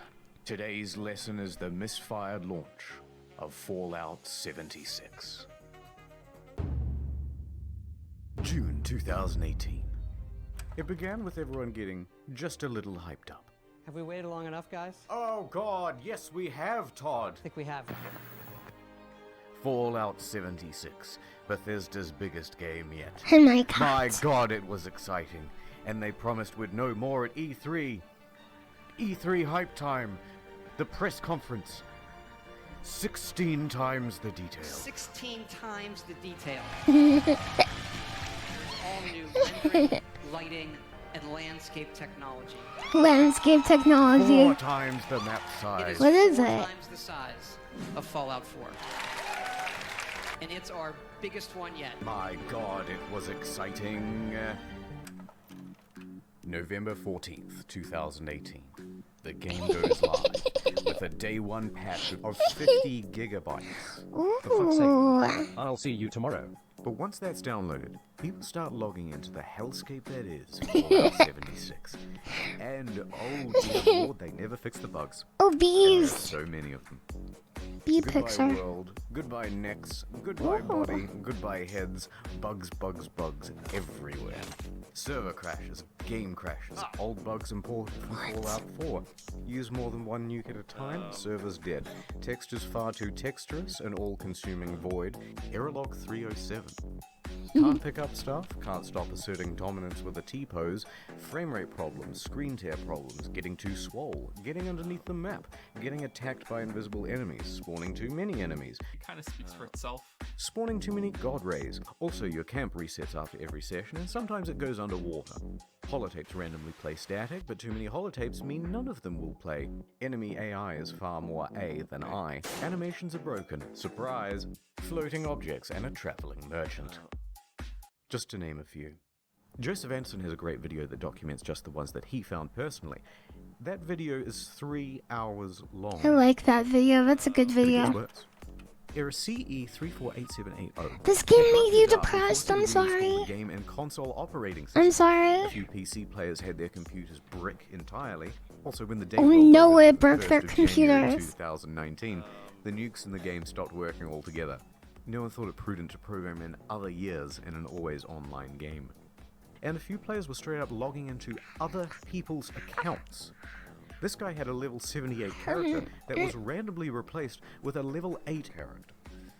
Bethesda said they couldn't do anything about it. And many players are not thrilled with this game, and they want Bethesda to know that.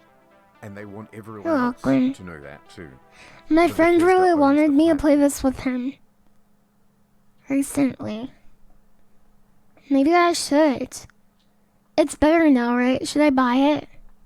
Should I buy Fallout 76? How's life really good? I miss you too. No? For a given value of better? That doesn't sound very good. You're better off with No Man's Sky.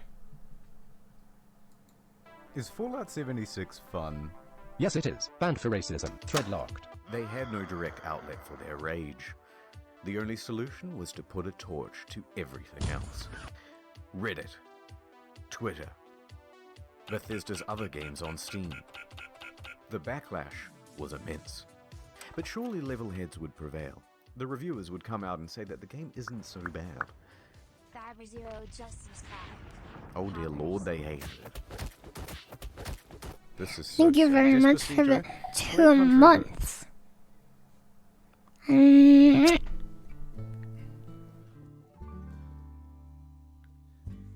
Almost heaven, West Virginia, Blue Ridge Mountains, Shenandoah River. And the YouTube community had this to say. It's really f***ing boring. Could barely bring myself to play it in order to finish this He's review. always so No one on angry. staff wants to play any more of this video game. What I'm an not gonna angry boy. subject myself to another 20, 30 hours of this fucking mess. In short, Fallout 76 is morally, technically, and creatively bankrupt. The mods on Bethesda forums were working. It's in his name. The mods on Reddit almost gave Alejandro. up. Look, I'm not saying that some people didn't enjoy and have fun with this game. But what I am saying is that the Metacritic was really funny to read. So what happened? Well, it came out that development was hugely rushed. The deadlines were tight. Too tight. What? Plus, this wasn't Bethesda's A-team. It's actually a relatively inexperienced division based in Austin, and the scope of the game kept getting bigger. We're gonna need distant weather systems. Hey Todd, I stayed up all night and I just We're finished. gonna need 16 times the detail. Please, Todd, no more. We're gonna need 4 times the size of Fallout 4. That, and they were trying to patchwork the old Bethesda creation engine into a multiplayer framework. My voice is 100% times louder, or percent louder than the video. Maybe I should turn up the video. Now, Bethesda could tolerate the bugs and the bad reviews and the irate players, but what they couldn't tolerate were the exploits. Infinite inventory, infinite invisibility. The frame rate was tied to the game speed, so people were going a lot faster than they should. Server hopping for more items, infinite cache and infinite duplication, unlimited XP, unlimited nuking. The nuclear codes were unencrypted and you could wall clip into the quest room. And someone was given the curse of infinite invincibility. Naturally, this can really mess with other players' online experience. So Bethesda was ready, with the ban hammer, and a blindfold to wildly flail around and take down anyone who happened by. But Bethesda wasn't satisfied with just banning people. No, they're a progressive company with big ideas. They wanted to give a road to redemption. So support sent out this email to players caught cheating. We would be willing to accept an essay on why the use of third-party cheat software is detrimental to an online game community. That's right, 500 words on why you're a very naughty boy, and they may just give you your account back. But a couple of days later, the mocking from news outlets caused them to reconsider this approach. It's Alice Sawyer! One more exploit. In all the Bethesda games... Welcome to my big stream, Alice Sawyer. Thank you very much for the raid, and I hope you had an awesome stream. And everyone, please follow Alice Swear.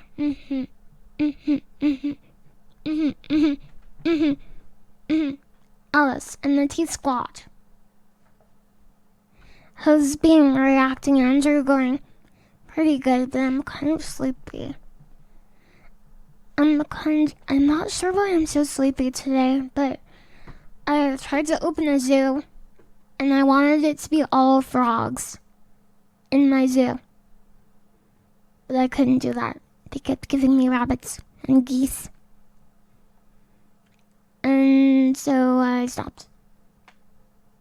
Yeah, it does sound wonderful.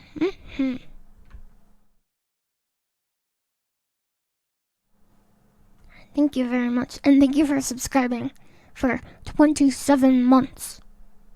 Alice Sawyer is very pog. She's one of my favorite streamers, and you should follow her. There's a dev room. Every item in the game is kept here. Security has to be top-notch because otherwise someone could just waltz in and take all of the best items in the game and it would be an absolute disaster. Well, shit. Of course, Bethesda was... Lily, I like you so much. I have a fever, so I'm going to lay down. Please enjoy stream. I like you so much too, and please get enough rest. My friend, get some rest. Reptiloid 87 cheered. X100. Hype train approaching LilyHops. I hope your fever goes away very, very soon. You have the old Easter flu. Wasn't equipped to deal with the issue. People started flooding in, taking the best items in the game, then selling those items on a black market of sorts. At first, they tried the usual approach, banning people who had some of the best items in the game. You spent 700 hours just to get the best gun? Die, cheater! Next, they put in a system where players would get tagged if they ever entered the room, and they banned those players. That wasn't much better because people would just start using Smurf accounts. Get in quick with a level 1 account, get all that good shit, then get the fuck out. Then use a duplication glitch to get a ton more of those items. Then transfer that stuff to your main account and you're good to go. Bethesda then takes out this level 1 and calls it mission accomplished. And you've just beaten the game. So the problem continued. Bethesda is running out of ideas to I just punched the microphone. There's a lot of speculation in the media about how exactly people are getting it, but no one except for the exploiters knows for sure. That said, Bethesda needs to act fast before it ruins Yeah, I know it is afterwards. So they wrote another email and sent it out to the Smurfs. Hello, Cheetah. Do you want to tell us how you did it, and we might unban you, please? Should we not hear back from you, the account will simply remain suspended. It's not known whether this approach worked, but from what I've seen, it's still possible to get into the dev room. November 22nd, 2018. I want to go into the dev room. The game goes on discount. From $60 to $40, to $35, to $30. You can find it for $15 on eBay, and in Germany they're straight up giving it for free when you buy a PlayStation controller. Also, some stores are just zip tying it to other products. But to Bethesda, it's worth selling the thing at a price close to zero, because it brings people into the atomic shop, which is where the real margins are, and it inflates the poor sales figures. Shop. Let's have a look at those.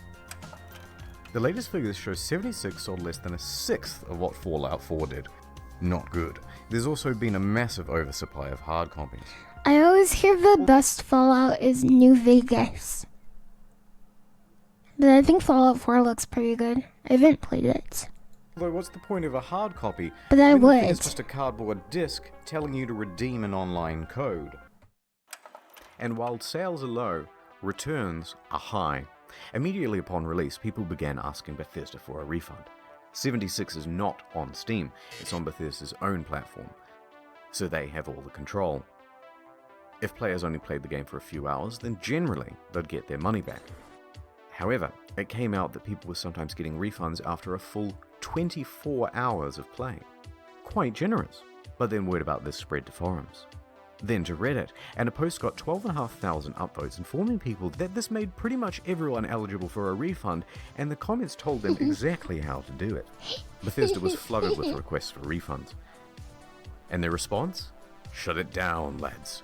No, no one gets a refund now. Everyone go home. Show's over. Robot customer service man engage.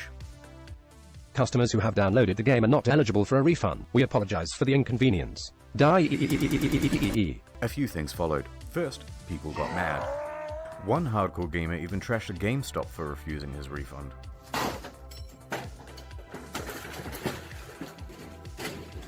Why did he do this? That's not his property. A bit of an overreaction, but probably also fake. Second, the media.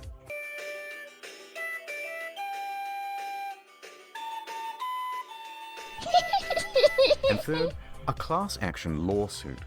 Their inconsistent refund policy and terms of service may not be strictly legal. November 27th, 2018. Miglaccio and Rathod LLP filed a class action suit on behalf of customers. Media quickly picked up on that. Their main argument is that it's a sometimes unplayable game owing to its technical problems, then they're refusing refunds, and that Bethesda is engaged in a strategy to release it anyway and then slowly patch their way into a more playable state. Updates on this lawsuit are slow, so I'll keep you informed on the second channel. Ad time. Look, there's a meteor headed straight to Earth. Oh my god. We must do something. Was anyone curious enough to read about it online? Not me. Not me either. Nope. Oh no. Now people think I'm dumb and I have died a virgin. Don't let this happen to you. Get Curiosity Stream. It's a streaming platform with some of the best documentaries and non-fiction from around the world. Partial nudity? Maybe if you look hard enough. But more importantly, the most arousing thing of all, knowledge. Works for your Roku, Android, etc., etc. It works on everything, okay? Science, nature, history, tech, society. CuriosityStream.com/internethistorian for unlimited access to the world's free top documentaries and non-fiction series. Use the promo code InternetHistorian during the sign-up process to get the first 30 days free, then cancel any time. Wink. Please, look, I need sponsors. I bought a lifetime supply of toilet paper thinking I was saving money, but then I left it out in the rain and the crows got it, and now I'm back to square one. Please. The crows are coming. Ads over. Let's rewind a little Not bit. the crows. Fallout fans made their again. pre-orders, and the most dedicated pre-ordered the Power Armor Edition. Wow. It came with a helmet, box, massive army toys, and a genuine West Tech canvas bag. Fast forward to the release. And customers noticed that their precious bags, which are supposed to be made of the finest canvas in the land, Yummy. look a bit different. In fact, it looks like a carry bag the real bag should come in. Did they really just advertise one thing and deliver another? You can't do that. So there was a surge of backlash, and people began emailing Bethesda, asking for refunds, asking for answers. By this point, customer service is absolutely over it.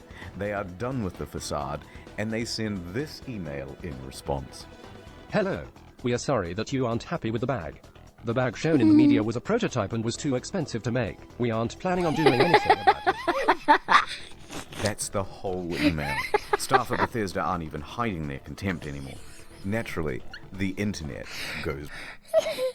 Bethesda... Anything about it. The bag shown in the media was a prototype and was too expensive to make. We aren't planning on doing anything about it. That's the whole email. Staff at Bethesda aren't even hiding their contempt anymore. Naturally, the internet goes... Bethesda... Doing anything about That's it. such a funny phrase. It was a prototype and...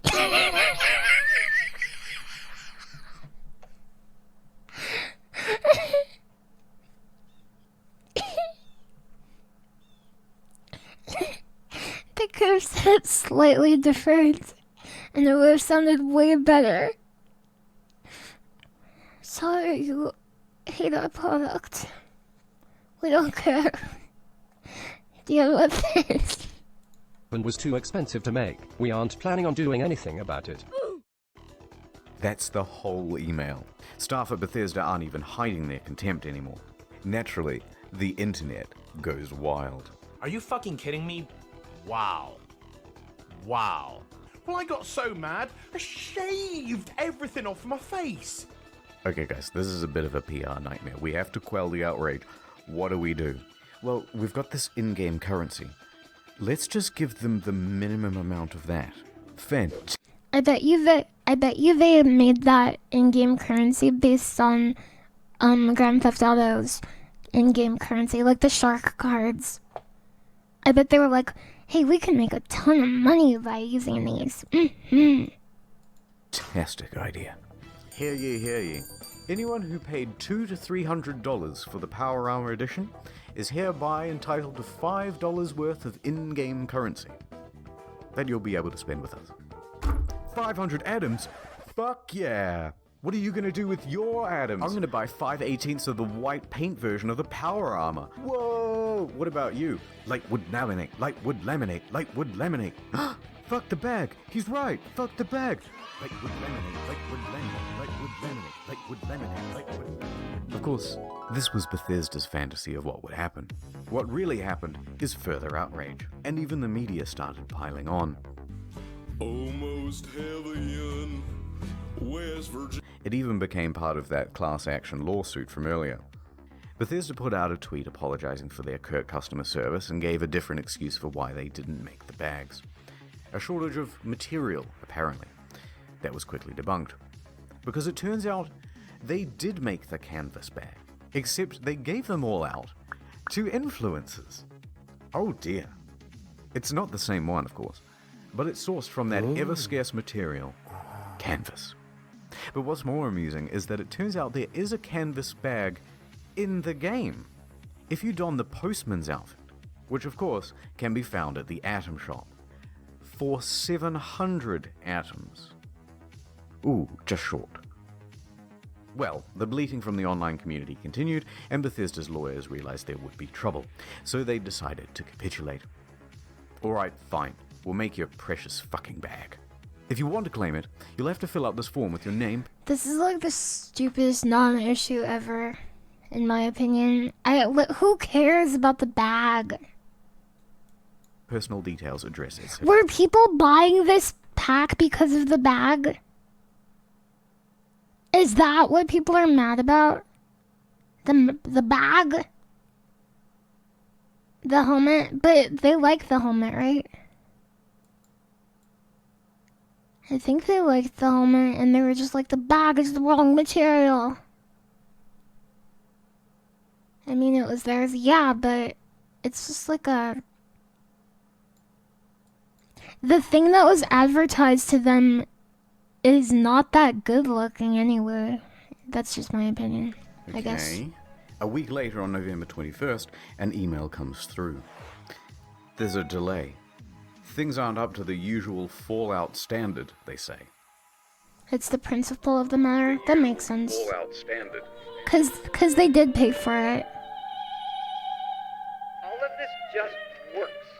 Things aren't up to the usual Fallout But it's still so we'll have it for you stupid. soon. No specific date given. 1 week later.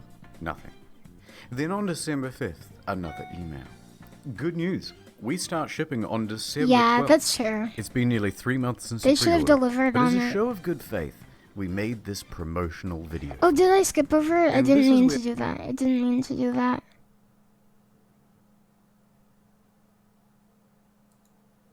Turns out there is a catch of comes. He continued, and Bethesda's lawyers realized there would be trouble, so they decided to capitulate. Alright, fine. We'll make your precious fucking bag. If you want to claim it, you'll have to fill out this form with your name, personal details, address, etc., etc. And we'll ship out the bag to you in 4 to 6 months. But it doesn't quite end there. Because Bethesda is known for bugs. And of course their website is a buggy mess too. Turns out all of the customer support inquiries are unsecure and open to the public. In fact, people can open and close and change them at will. Listed are details of full legal names, phone numbers, home addresses, and more. If you've requested your canvas bag, You've There was a been data breach with their freaking, like, oh, sure, we'll make the bags. Just give it to us. That sucks. Not knowing how to immediately fix the problem, Bethesda panics and temporarily shuts down the whole website. And that is the tale of the Duffel kerfuffle. How could this have been so difficult? They made one for New Vegas. One last piece of merch, a rum drink. Nuka-Cola Dark. Pre-orders available in September. Shipped out on November 14th. $80 plus postage and handling.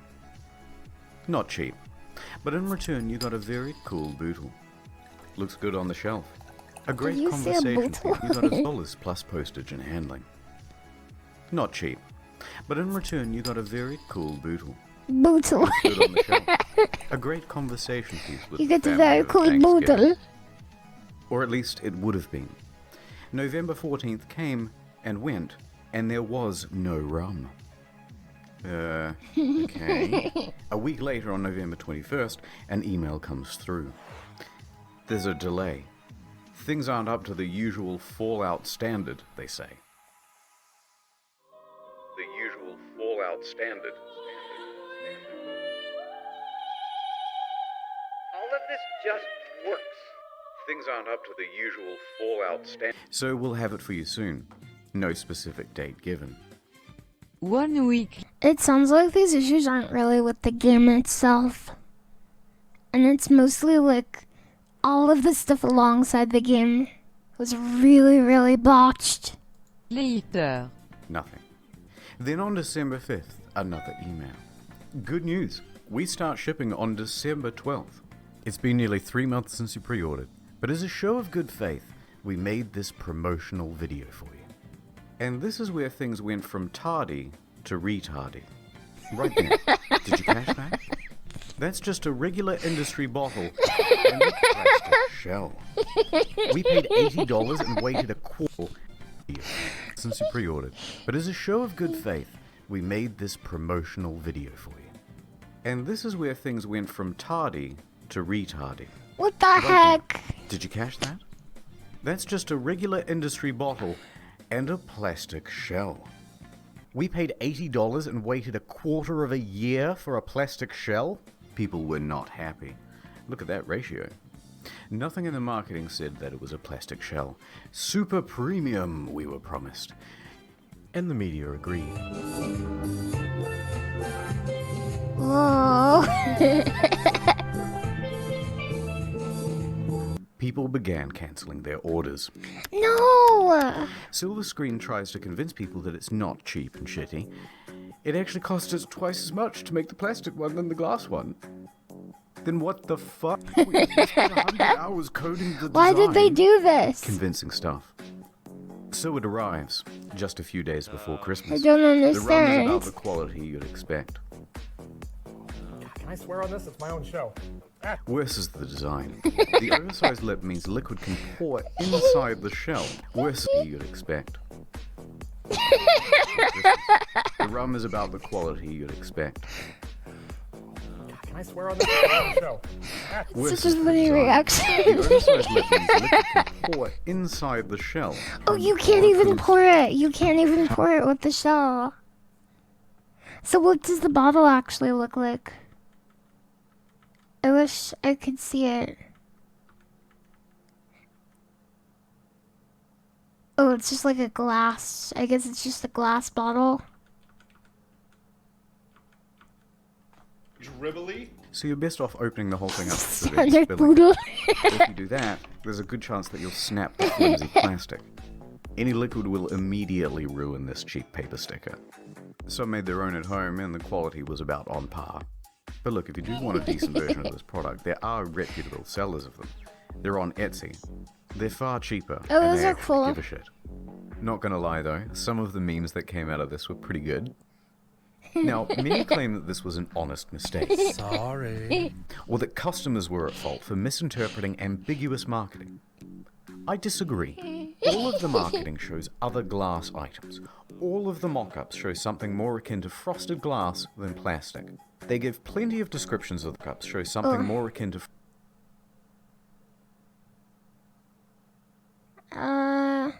Yeah, I guess so. Frosted glass than plastic. They give plenty of descriptions of the product too, and not one. Nuka Dark Rum was the Nuka-Cola's company's attempt at entering the alcoholic beverage market. Do they mention plastic? And they were engaged in a bunch of other tomfuckery as well. Before the product was even available, they flooded their own product reviews with a bunch of 5 stars. This raised some eyebrows, and people on Reddit even called them out for it, so they deleted them.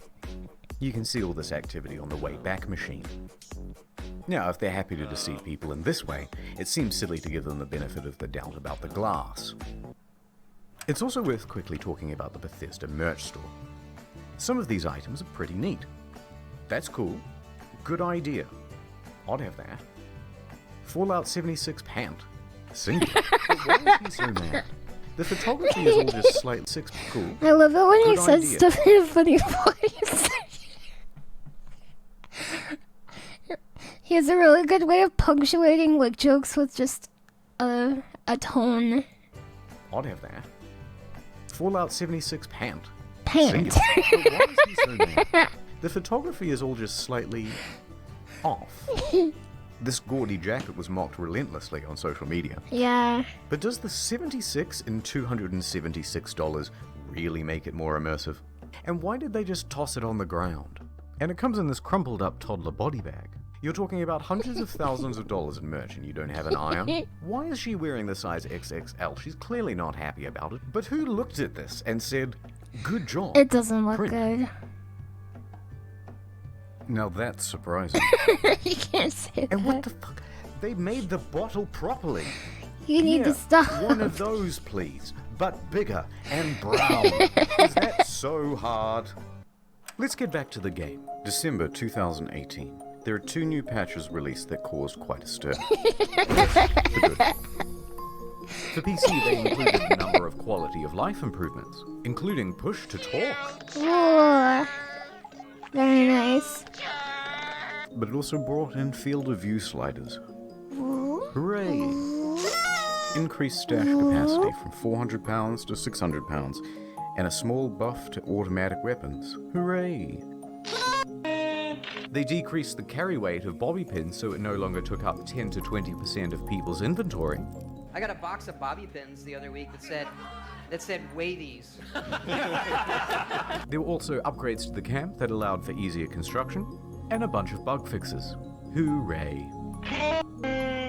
The bad. A whole bunch of unannounced stealth nerfs. They generally made the game grindier.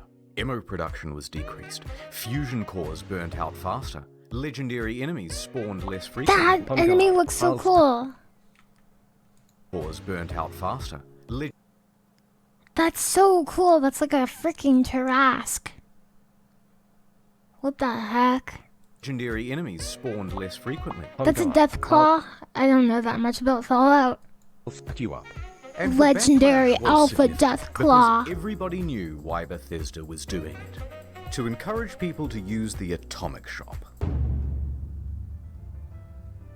And let's talk briefly about that store. Some of the prices are outrageous. A Christmas tree for $12, a Santa outfit for $20, blue and yellow paint for $18. Oh look, $3 for the same sweater vest and slacks item imported from Fallout 4. But the biggest offense of all was the holiday emote bundle. $24 for some Christmas-themed emotes, twice the price of these games. The media agreed that these were egregious prices. But worse, they're engaged in some deceiving marketing practices too. Oh look, it's marked down half price. But it's not. It was released half price. They're artificially jacking up the price, only to then give it a fake limited time discount in order to create a sense of urgency. That's illegal. Here in Australia at least, in Canada, and in it's the illegal? EU. Reddit quickly picked up on this and pointed it out. Bethesda reacted by scrapping the discount no. and just setting it as the always We didn't do intended that. price. We didn't Okay, do it's been that. about 25 minutes of whining now, so I'm just going to leave it here. I didn't even get a chance to touch on the new pay-to-win Yeah, that's a fiasco. cool law. The new camera item that lets you teleport. dwindling player It's numbers. very But on the pro-consumer. flip side, they're also adding new content and improving the game over time. Heck, No Man's Sky was a surprising comeback. So, maybe Bethesda can do it too. PewDiePie But for scrub. now, Todd returns to cryostasis. Hiding in his bunker until the bombs of outrage stop falling. And returning only when it's time to get our hopes up once again.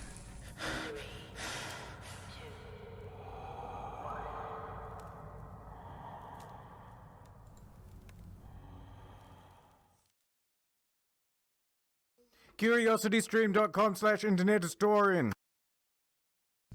Not many people know this, but I'm actually quite a good rappist, if you will. So I'm going to say all these names for you from the credits as fast as I possibly can, in time with the scrolling. Here we go, one take. Justiel, Miles Millican, Justin Rowland, Steve Rizzo, Drudders, Indigo Zero, Luke Hackle, Astatine 210, Jordan Prince, Dr. Tex, Papa That was a Spicy cool Peter, video. Tiff, Kid X, Bryce Toiler Ham, Nate Odenkirk.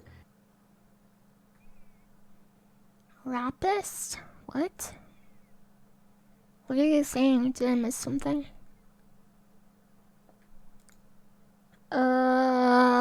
Resident Evil is finished. Should we play it today? Maybe I should play it tomorrow. I want to do at least 2 hours of ASMR today. I think that would be cool. Maybe I'll save it for tomorrow. He called himself a rapist? What the? Stream over? No. No. What a big stream. Yeah, it's big. I don't want to play this zoo game. Yeah. I don't want to play the zoo game. What else does he have?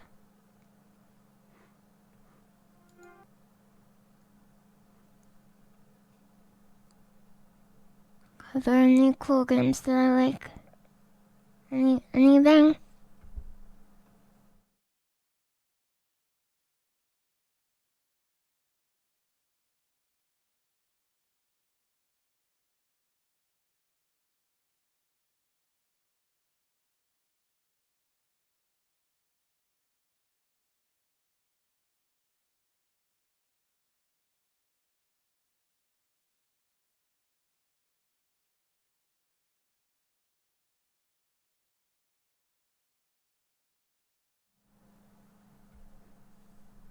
I don't know what that is. What the heck? Coast of Concordia is really good. It is. Oh, he has a gaming channel called Story Mode. Oh, Concordia. I don't know what that is. What is this? The Costa Concordia, ship of dreams. It's been 8 years. I can still smell the buffets from their 5 restaurants. The casino and 3-story theater had hardly been used. The gym, the day spa, the sheets in her 1,500 It's like a special boat. luxurious cabins hadn't even been slept in. This is some kind of special boat you can ride. Cost $570 million to build. Millions And of you dollars could in tell. boats. You could really tell. I feel like the more I get tired, the more mumbly I get, so I should try to talk into the microphone. I remember it like it was just a few years ago. We had left Civitavecchia, a port in Rome, and we were making our way to Don't It cruise was day ships look 2 kind of weird? of our 7th in Rome. Look. Just a few years ago. We It doesn't look like a boat. It looks like a sideways buildings. All of them just look like buildings. Yeah, it's like a brick. It does not look like it's for traversing. We had left Civitavecchia, a port in Rome, and we were making our way to Salona. It looks like a harmonica. Of our 7-day journey. But that ship, she was cursed. Oh my god. When she premiered, the traditional bottle of champagne bounced right off the side instead of smashing. A bad omen. But I'm not the superstitious type. Nothing could go wrong on Friday the 13th of January, 2012, on the 100th year anniversary of Did the boat crash? on a ship that's also only safety rated. Did they crash the boat? Especially not when you have a 5-star max level captain like Francisco Scatino. A man It is very who ugly. rose from head of security to the position of captain within just a couple of years. Final Fantasy, Final Final Fantasy. An emergency. For example, when he caused this emergency in 2008, when he crashed into a port in Sicily. And in 2010, in Venom, Germany, when he was steering a different ship and came into port too fast and caused another collision. I've got a good feeling about this. So let's set the scene. It's a beautiful evening. People are having fun on the slides, drinks at the bar. Antonio Magnotta is playing piano at the restaurant. Martin the Magician is setting up for his show. And the ship is setting up for a little detour. It's called a sail-by salute. Basically, you get real close to the shore and honk the horn. The locals hate it, but the customers love it, and it's a tradition. Scatino, the captain, comes into the dining hall with a lady, Dominica Samorton. Remember this face because you'll be seeing a lot of it later. Scatino eats his dinner with her and socializes for a little while. Then he, Dominica, and the maitre d' finish up and excuse themselves. They're heading to the bridge. It's time for that sail-by salute. This time, they're going to get closer than ever. Just 1,500 feet from the island of Giglio. And how are they going to determine Giglio. Well, of course, the captain is going to eyeball it. Apparently, it's not an uncommon thing to do. Scatino turns to the fella steering, his helmsman, Jacob Russell. First interesting tidbit. Costa Crociere has hired Jacob from Indonesia at a rock-bottom price, and he's a bit of a newbie to the job. In fact, his profession hitherto, a painter and a cleaner. It's his first time steering a massive ship, and he's very excited. At least, we think he is. It's hard to tell because he doesn't speak English or Italian very well at all. Off to a good start. The second-in-command orders the helmsman to 290. Now, don't be confused by these numbers, they're just the degrees on a compass. At the same time, the captain whips out his cell phone and calls former captain Mario Palombo, who lives on the island. They chat about the safe distance to Giglio's shores. It's all very Mario. casual. Anyway, Mario says that the safe distance is between 0.3 and 0.4 miles from shore. The captain is going all in. This is not his first sail-by salute, so he's confident in what he's doing. We're going closer than we've ever been before. The captain's eyeballing it again. It's 300, he tells the helmsman. Downstairs, Martin is about to cut his assistant in half. And of course, that means that Are there's they already gonna a lady inside. crash into the land? She'll poke her legs out. The captain is giving more orders. Pulling gently to 310. Increase speed to 16 knots. Going this fast is going to be a fatal error. But before we talk about that, let's talk about another big problem. Language barrier. Because at this point, the captain says 325, but the helmsman relays 315. So the first officer intervenes, and he goes, no, 335, which is also wrong. And then the captain clarifies, no, 325. The helmsman confirms 325. Their poor communication has them moving at a much wider angle than they think they are. However, the captain should and would know this, except for the next problem. Complacency about procedure. The standard procedure of a ship this large is for the third officer to give exact positional coordinates every time the captain gives a new directional order. But they're not doing that. 330, he says. The helmsman relays 330. The ship reaches 16 knots. The captain then turns to the second officer and instructs him to go to the left wing. That's these things here, and they basically exist so you can get a better view over the whole vessel. A few seconds pass, and then the mood starts to turn. Scatino notices white foam of waves breaking against the rocks directly in front of him in the distance. The Costa Concordia, right now, is almost 700 meters closer to the rocks than it should be. Without deviation, there is going to be a direct collision. Oh, shit! Scatino immediately commands the ship to start turning away. 335. Not enough. The captain shouts, 340. The captain yells, 350. Now, remember how I said that accelerating to 16 knots was a fatal error? Well, that's because it's made this ship incapable of such a drastic turn. What they've got is understeer. Here's an example. The front end is not working. You're turning, and you're just going straight. You want to go over here, but you're going to end up over here. So despite the order of 350, right now the bow is still only The music is really good. 327. And the Not near editing. enough to miss the rock. And oh no, it's about to get worse. That language barrier again. In these critical moments where every second counts, the helmsman wrongly relays 340. The captain snaps back, 350 starboard or we end up on the rocks. The third officer goes to assist the helmsman. Now, don't get confused by the orders from here. We're changing over to rudder instructions. Okay, brother. The captain yells, starboard 10, starboard 20, and still it's not enough. Hard to starboard. That means as hard as it'll go. But at this point, even if they clear these rocks, they need to get the rest of the ship to swing around it. So the This captain guy yells, sucks at "Midship," sailing a which boat. centers the rudder. The bow is now less than 150 meters from Skull Rock. Port 10. But the helmsman only gets to port 5 before another order is given 2 seconds later. Port 20. They might just avoid disaster here, maybe. But then, oh no. One more time, the helmsman cocks up at the worst possible moment. The helmsman goes to starboard instead of port, undoing the swing. 8 seconds later, he realizes the error and corrects, but it's too late. He has switched to just the turned wrong a near direction. miss into a sure hit.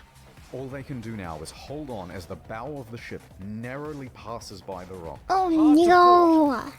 The second officer yells, "We're gonna hit!" Collision.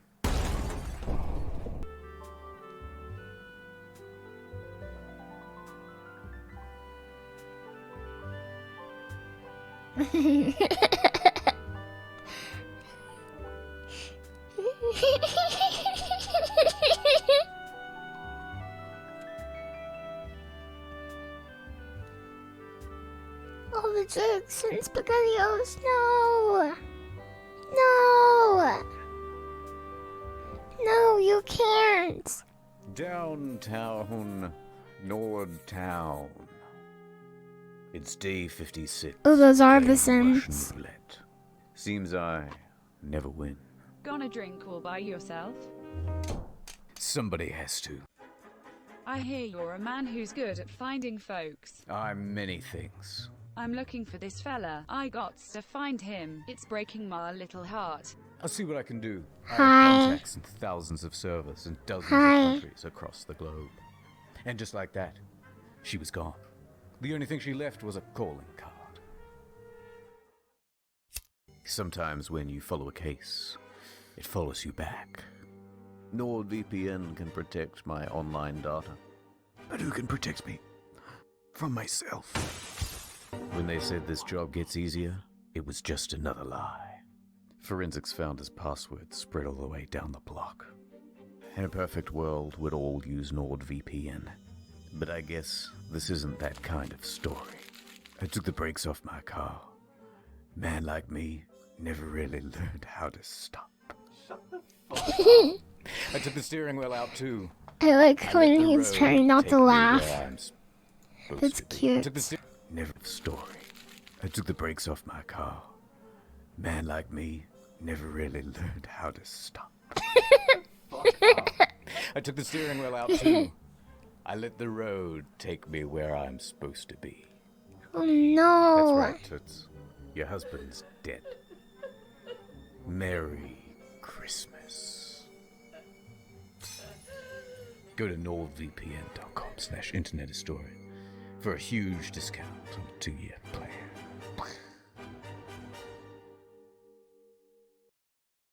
Add the ship rocks on the port side. A 53-meter gash opens up in the hull, and thousands of tons of water begin pouring in. Oh A no. loud scraping and bang is heard by all passengers. At the helm is panic. Rumblings in the dining room. Martin awkwardly pauses his act as he's helping his assistant into the box. Meanwhile, the lady inside is trapped and terrified. There's confusion across the ship. Let me All out, of the let crew me of the out. ship come back on duty. All officers run to the bridge. Technical crews run down to the lower decks to assess damage. On connection with the rocks, they lose propulsion and slow to 8.3 knots. And they are now adrift. Close the watertight doors at stern. Enormous volumes of water are pouring What does in. adrift So mean? much so that within 29 seconds of In collision, sailing all 6 terms. engines stop working through flooding. What is adrift? 22 seconds later, a blackout happens. Lights, electrics, the water pumps too, everything. The captain orders the helmsman hard starboard. Oh, no This is power. the final position of the rudder before power to that too is lost. The Costa Concordia, now without power, is drifting starboard, plunged into absolute darkness. A quick breakdown of the flooding. When the Concordia struck land, it tore open 3 watertight compartments. At first, compartment 5, which filled very rapidly. Then 6 more slowly, 4 shortly after. Then 7, 8 and 3. Modern ships are built to withstand 2 compartment breaches. These compartments especially, though, are a problem because they contain the engines and the electrics. These main generators give power to the whole ship. From propulsion motors to rudder to hotel functions. Pretty much everything. good. When they went out, the ship was a functionless, sinking cage. I like that A few too, seconds Griffin later, the Monkey. emergency batteries for internal lighting and communications kick on. When the lights come back on, Martin has vanished. He's ditched the stage. And it caused a huge panic in the theatre, as passengers are trying to flee to their cabins and to muster stations. No power, People already in their cabins yay. come out and start putting No on life power. vests. Staff rally and try to calm everyone We down. did it. Everything is Yeah. fine. There's no need for vests. Please return to your cabins. The emergency generator starts. All of the watertight doors close except for door 12, which is jammed. Which was the The hardest captain door calls to Pilon, the close. chief engineer, as the ship begins to list on the port side. There's water coming in? Yes, there's water. But where? The engine room. But a lot of water? Yes! There's water, you can't go down. Let's go down the other side. In a moment we'll start the pumps, I'll let you know. In the theatre, the whole magic box apparatus slides right off the stage and falls into the crowd, further increasing panic. On the bridge, an announcement is being prepared. They are going to lie to prevent a panic. Let's just say we have a blackout. Liar. The deputy chief engineer enters the engine control room. He's he just confirms like to the bridge Bethesda that at least Game compartments Studios. 5, 6, and 7 are flooded. That's all he is, a game developer. The captain to inform you that due to an electrical fault, which is currently under control, we're currently in a blackout. Our technicians are working to resolve the situation, and we'll inform you of developments as they occur. Thank you for your attention. Coincidentally, at the same time in the restaurant, they're playing My Heart Will Go On, and it's very much not helping the situation. The captain calls the Costa crisis unit. Roberto That's a good Ferraro. joke. He tells the crisis unit that they've hit a rock, that they're assessing damages, and that they are also in a blackout. The crisis office says to reverse the ship up onto shore. Well, how are you going to do that? You don't have power to the rudder, let alone the engine. You know, hoist the sails? Anyway, around this time, the wind direction creates a starboard list, and the ship begins to turn anyway, drifting right back towards the shore, which is a very good thing because you want the ship to end up as close to shore as possible. A panicked passenger senses that something is off. This isn't like any electrical problem that she's ever seen. Plus, there was a massive crashing noise and now the ship is tilting. So, she contacts her daughter in Italy. The daughter then calls the police, and the police call the harbour master. While that goes on, a conversation between Pilon and Ambrosio. The diesel is not starting. The captain asks the engine room, but where have we made contact? thinking that the incoming water can be reduced. Captain, here everything is lost. The electrical panel, everything. They're saying at this point that the ship is going down. The captain calls Roberto Ferrarini again. Actually, 2 compartments have been flooded, but don't worry, the ship's stability isn't in Oh, it's danger. actually sinking. Wrong. Passengers begin going to muster stations What the on their own heck? initiative. The cruise director says, "We have a lot of people at muster stations that I do not want to fall Hi, overboard. Spider-Man Do we fan. make an announcement to tell them to go to the Hello. lounges?" Bozio says, "I think that's best." Hamsters. The harbour master from Livorno calls the ship. The captain tells them that we just have a blackout. How long has this blackout been going on? About 20 minutes. Have you asked passengers to put on life vests? It's just a blackout. I gotta go. The harbour master is suspicious. He says to his superiors that he thinks That's a funny something more is going response. on. He calls a patrol boat to the area and asks them to look at the ship. No. Another problem. The fan on the emergency diesel generator isn't working properly. Pilon Yeah, I'm manually still has to turn the alive. thing on and off with a screwdriver so that it doesn't overheat and cause a fire. The captain is on the phone to the lower decks, asking pointless questions like, "Is it still flooded?" Yes. Yes, it is. The captain is essentially in denial of the situation. The harbour master calls again. Finally, he says, "The ship is taking on water through an opening in the left side and the ship is listing." He qualifies with, "No one dead or injured." The harbour master asks if he needs help. "Just a tugboat?" When in reality, they need a full rescue. With 3 compartments flooded, the captain finally realizes that things are really bad and they are not going to improve. The Coast Guard orders every available ship to the scene. Meanwhile, up with the passengers, the cruise director's assistant says, "Everything's under control. Please return to your cabins or hang about in the lounges, no problem." She said this despite knowing it was wrong and that it further endangered lives. Most passengers at this point, though, aren't listening to this nonsense, and they're busy figuring out how to abandon ship. Bang, bang, bang, bang, bang, bang, Oh, we're bang. this far. Local This television much. has already picked up the story, and they begin broadcasting live radio feed from the bridge. Hey, Capo. Captain, the passengers are going on board the boats. Okay, let them go to shore. So then general emergency? Wait, let me talk to Ferrarini. We risk the emergency generators that do not have cooling. It has cooling problems, 100 Oh, degrees. great. The cooling fan has stopped. Pilon calls the bridge and tells the Elon safety Musk. officer they need to evacuate. The safety officer relays this to the captain, but after no response, he orders the engine room to evacuate on his own. The captain says, "No, stay. We're leaving." So what do? General emergency?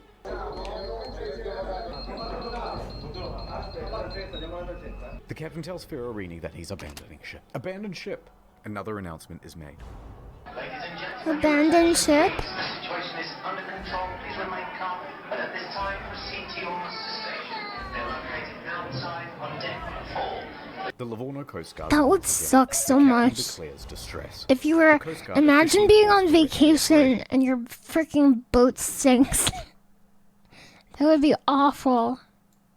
They contact Pietro Mille, the helicopter base commander, who then calls in every available pilot as he rushes down to the helicopter base. Pilon shuts down the emergency generator for the final time.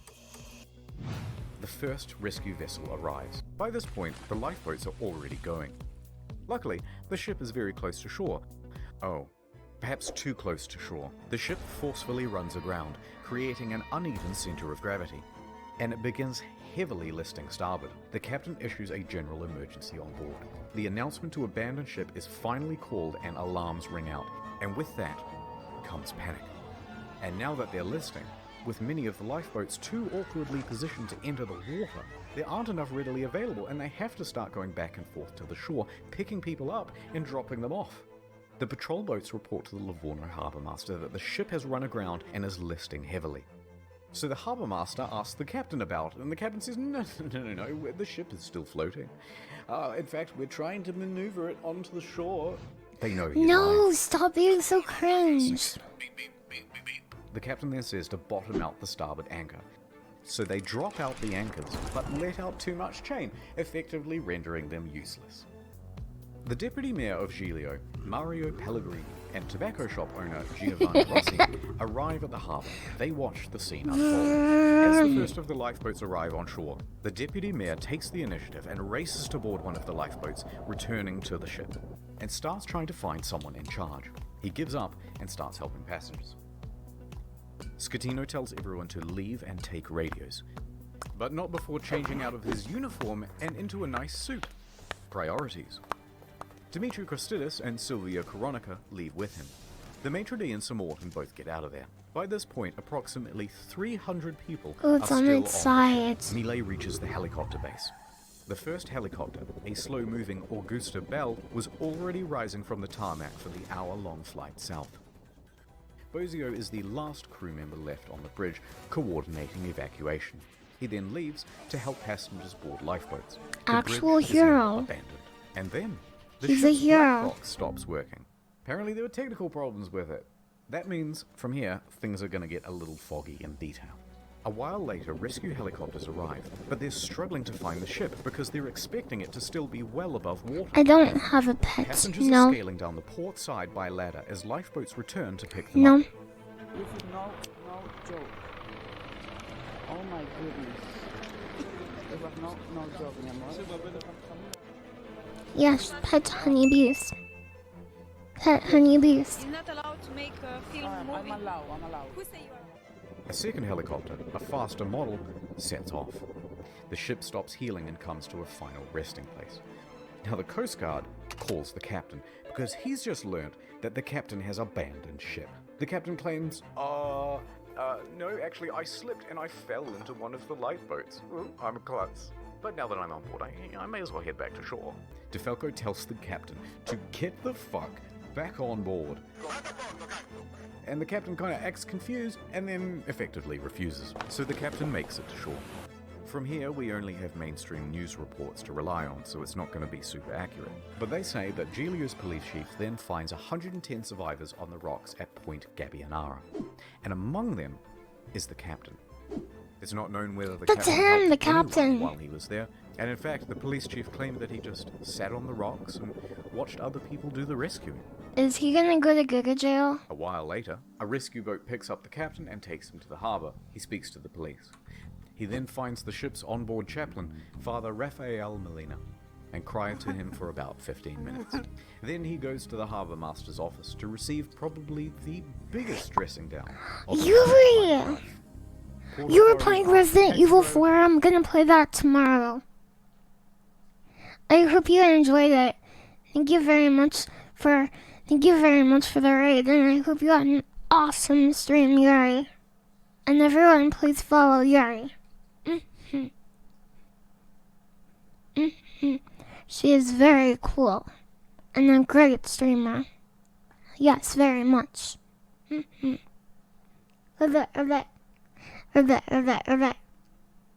love you too, Yuri. To take the captain back to his hotel. The captain takes the 30-second cab ride to the Bahamas. Thank you very According to the very cabbie, much he was for your beaten like a raid. dog. He was cold and afraid. He only asked me where he could buy a pair of fresh socks. But then he perked right up again and gave an interview to a news crew. He told them that he was the last to leave. The captain is usually the last to abandon ship. What happened, Captain? I do love We were the frogs. last to leave the ship. All they said was rescuers search for people on the ship. On Sunday morning, Yeah, it's South Korean internet couples found them in historian. the cabin, safe but shivering. They had slept through the crash and woke up unable to exit their cabin. The last survivor, Manrico Giampandroni, was found with a broken leg. He was the cabin's service director. In the end, 32 people died. The final body wasn't discovered until nearly 3 years later. A crew member, Russell Rebello, and it's believed that he died a hero helping passengers off the ship. The Costa Concordia was the largest cruise ship disaster That's kinda since messed the up. Titanic. And then there's the ship. This is what happens to a 110,000-ton cruise liner when it's left half rolled over in the ocean.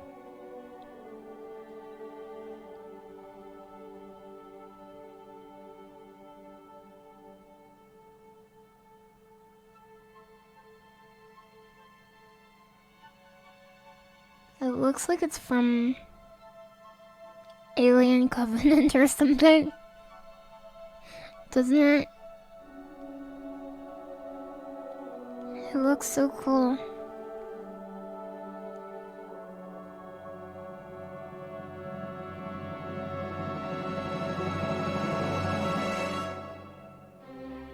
Yeah, But this like isn't Portal the end. 2. It's just the halfway point. What most people know is that the Costa Concordia had crashed, many dead, and that the captain abandoned ship like a coward. But there's a whole veritable spaghetti of details to untangle. Let's dive in. There they are. The deets.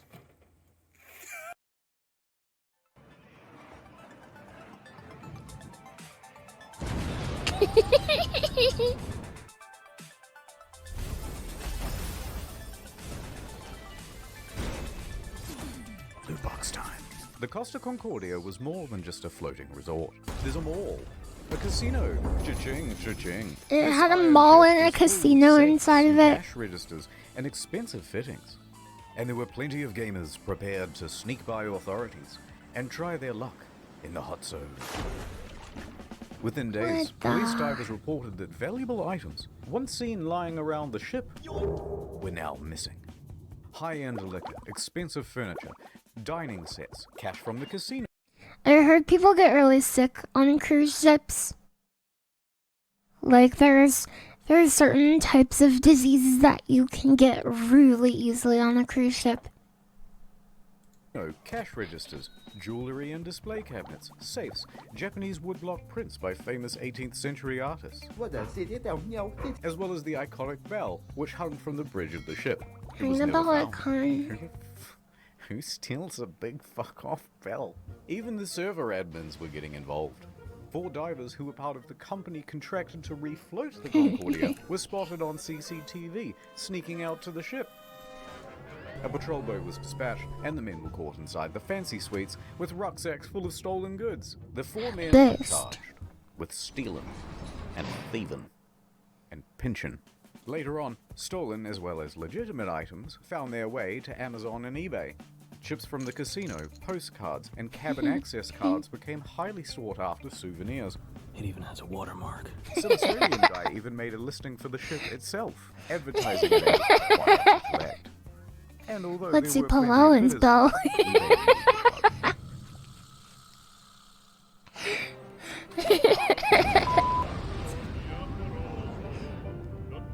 Good God. It's even got the watermark. Go to jail, and we'll get to that. But first, we have to talk about someone else. Dominica Samorton. That was a close one. There was speculation that she was on the bridge that evening because she was the captain. Did she cause the mistake? Tense media speculation. Wait, what? Sorry, I was talking There's over it speculation again that as she was on the usual. bridge that evening. That was a close one. There was speculation that she was on the bridge that evening because she was the captain's mistress. Tense media speculation reports that her presence distracted the captain.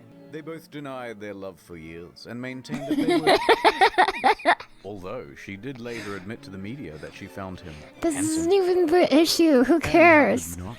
You so. Do you think there's bigger problems? Smile. But she says there was no romantic link between them. Some people would like to believe, they want to know I have something with him. It's more interesting. It's like, you know, some spicy in the story. Miss Samorton also loved the spotlight, however. Everyone! Oh, no! And took several interviews. But as the pressure mounted upon her, she began making ominous threats to Scatino. Oh no! Saying he must confess. I give you just 1 week to tell the truth about what happened immediately after you did the announcement to abandon ship. 1 week. Who would post this to Facebook? It's so weird. Why would you do this? It's so dramatic. Yes. And that you have but 1 week to come clean. But things from here get weird. Spicy. Samorton is a bit of a wild card. Spicy. In a subsequent interview, she claimed a helicopter came to the ship well before the other rescue craft to take away a package. Huh? And what was that package? Drugs, apparently. So rumors began that the ship was running narcotics for the mafia. And not without cause. A number of cruise ships, even What? recently, have been caught trafficking drugs. As an aside, No Scotino way. was tested for drugs immediately after the crash. He tested negative for drugs in his system, but trace amounts of cocaine were found in a hair sample. Makes it smoother and less dry. Nonetheless, the Concordia was searched and no drugs were reportedly ever found. How did we get here? Oh, right. Sir Morton commented on it again the next day and said, actually, that helicopter was just for the captain as a means We of will get evacuation certified from the ship. hopographs. I So don't know. she expected to get some I sort don't know. of first-class rescue while everyone else was I still know. stuck on the ship. Wait, how did we get here? Oh, right, sex with the captain. Divers were quick to head to the captain's cabin where they found Miss Sir Morton's lingerie and other articles of clothing as well as a makeup bag. The jig was up, but they continued denying it. Sir Morton mostly faded from international attention until she was told to appear before the court to present witness testimony. The judge pressed her to be truthful about their relationship, or she would be held in contempt. Tell me the truth. You guys, I don't think they meant literally he washed his hair with it. If you take drugs, you can detect it in hair samples for a lot longer than you can in blood or urine. It lasts longer in your hair if you do a test of hair follicles. Truth or shut up. So finally, she admitted it. Yes, I had a sentimental relationship with the captain. Or maybe he washed his hair with it. But now, stop asking about my private life. Yeah. She was indeed the captain's lover. How do you know this? Forensics are my passion. Nation. Cheated on his wife with Morton. Oh my God! She and Scatino had been having an affair for several weeks. She also said that on the night she boarded, she didn't have a ticket. Ticket, please. And didn't need to pay. Five Because nobody verses. questions you when you're the captain's lover. Naturally, she gave another confusing interview after leaving court. I want to say that today is the second time I die because the first time I died in the night of the crash with my psychological brain. This is just... If people actually died in that accident, that's so bad to say. That's so stupid. Why would you say that? Who cares about your problems? And today I died the second time because of People course, literally I died. find out something that And I she... try to Oh. Subsequent to the trial, she used her fame in Moldova to become a political activist, often appearing on television and radio and in articles covering protests, accompanied by pictures of her being arrested by police. She's the bad lady.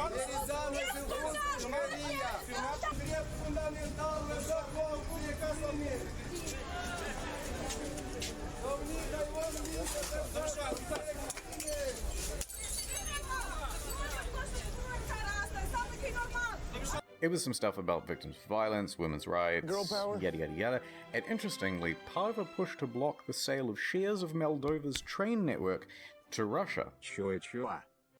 Other than that, I don't really know what she's been up to. Let me just check on her Oh God, not again.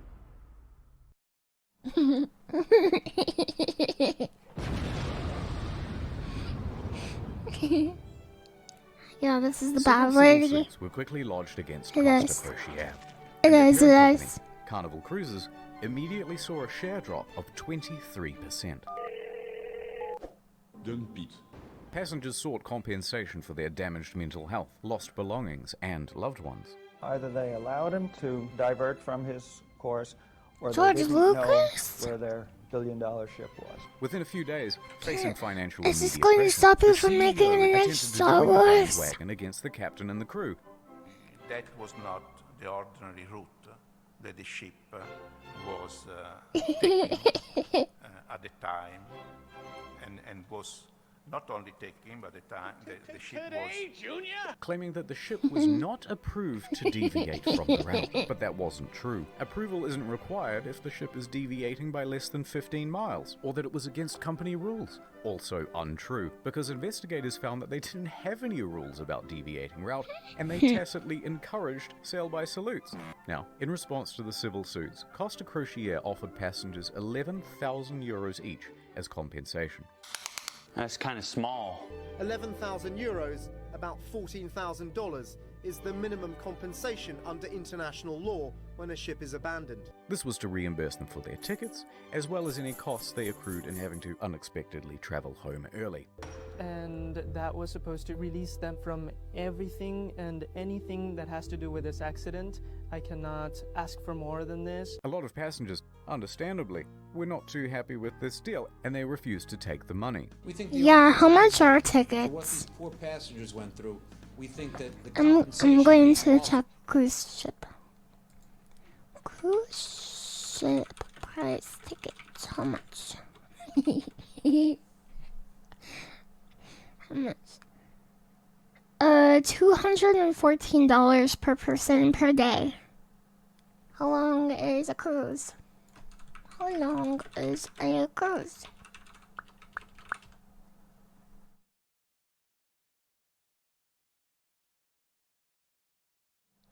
Um,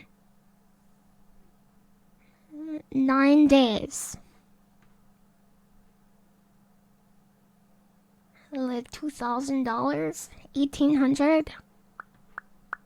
I guess. is not commensurate.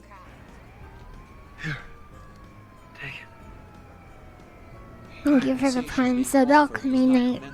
Later, Costa Thank you Crociere very would lodge a much. plea deal with the Tuscany court to pay a €1 million fine to avoid a criminal trial. The judge agrees. Costa Crociere is now off the hook for all criminal liability for the whole thing.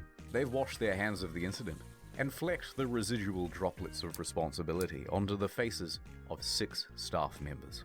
Passengers and relatives of the dead are livid that the company has been able to avoid criminal responsibility. Offered is not commensurate. Civil suits against the company continue. By the way, the residents of the island of Giglio also banded together and sought damages. They didn't get much.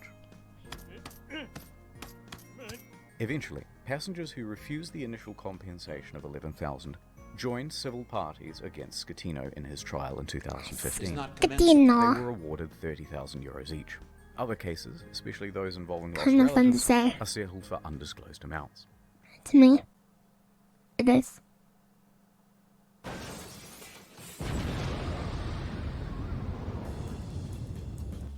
New York attorney Peter Renee traveled to Budapest to represent 6 real survivors of the disaster. At Ronay & Ronay, we personally work on every case. And we'll work harder than anyone to get you the most money possible in the shortest amount of time. And while on the job, a 7th case cropped up via email. An elderly woman, Alona, said, Help me, Mr. Ronai, for I have lost my daughter, Eva, and my 5-year-old granddaughter, Roxana. So Mr. Renai agreed to speak with her. However, there were some inconsistencies in her story. What are they talking about now? Neither Eva nor Roxana were on the passenger list. Odd, but Costa is known for having stowaways. Gotcha, bitch. Still, Mr. Renai was suspicious. Scams, Cheeky lawsuits. old Petey, would they? Renai inquired further Yeah, about why I'm she still was on board, streaming. especially without a ticket. Ilona said, Well, I don't know, but you should ask her boyfriend. Zolt Horvath. He'll know all the details. I'm up all night. I'm going crazy, he said. Oh, But Skull Mr. Renai Girls. was I love still Skull suspicious, Girls. Because then she asked, how much money do you think this is worth? This is a huge red flag, Petey. In 20 years of doing this, you've never had anyone ask about money. Why now? So Mr. Renai hired an investigator and sent photos around of the missing girl. The next day, the phone rang. Oh, hoi hoi. It was the boyfriend again. Look, there's been a bit of a misunderstanding and the child isn't missing at all. Uh-huh. And then he claimed he was confused because he had done too many drugs the Under night Night. before. I like Under Night too. Okay, can I speak to the daughter then? At And first, he Melty was Blood. Do you refused. like Melty So Renai Blood? said that he'd have to file a missing If you like persons Under report Night. to the police if he couldn't. The boyfriend relented. That night, Renai met with Zolt and brought the police Who the with heck him. is Zolt? He speaks to the granddaughter and asks her if she's seen Mum. Yeah, I saw her today. Oh, really? Yeah, we went to the park today and we went on the swings. Oh no, the jig was up. Oh, So the mum walks into boyfriends. the room Gotcha. sheepishly. It's a miracle. And the story changed again. Okay, I'm not dead, but I did injure my leg when I jumped from the ship. And then I immediately flew back to Budapest. Although don't worry about checking my leg because there are no visible marks or injuries. Old Petey, I'm beginning to think they weren't even on the boat. Also, it turns out this lady isn't her mum, it's just a neighbor. Eventually, Renee managed to make the pair confess. And then they said, hey, we haven't done anything wrong. We haven't taken any money. And in the end, it looks like there'll be no criminal punishment for the scam, because Hungary, a former communist country, has no laws against insurance fraud on the books. The law firm that never sleeps, call 1-800-6647. Oh, that's a bad idea. Oh, that's a very bad idea.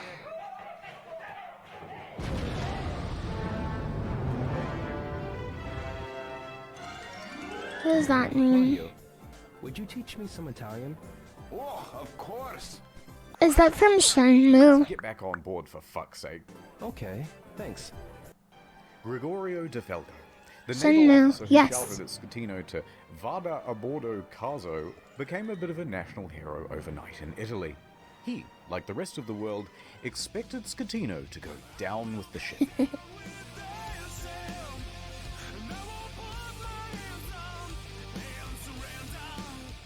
And when the captain chickened out, De Falco was there to admonish him. And when he stopped answering the radio, he called him on his cell phone to continue putting him on blast. When the captain first reported just a blackout, De Falco didn't believe the story and immediately began preparing a rescue effort, which likely saved several lives. His actions were applauded by most Italians who were tired of their public servants being corrupt and avoiding responsibility. Accordingly, shirts sporting Vada a bordo caso were being printed by the end of the week, others setting it as their phone's ringtone. But then, in September 2014, without warning, De Falco was transferred to an admin role in the Coast Guard. Hear what I said? You've been demoted. De Falco said that he had been passed up for promotion, that he had also not been told which admin office he was He even got being transferred demolished. to, and that it all effectively cancelled 10 years of his career. De Falco was furioso, and there was public speculation that it was owing to bad blood between himself and Admiral Delano, his former boss. His status among the public overshadowed his superior in many ways.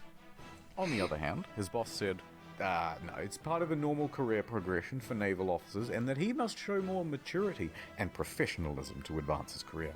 Now, it's hard to know what's true in office politics, so let's leave that alone.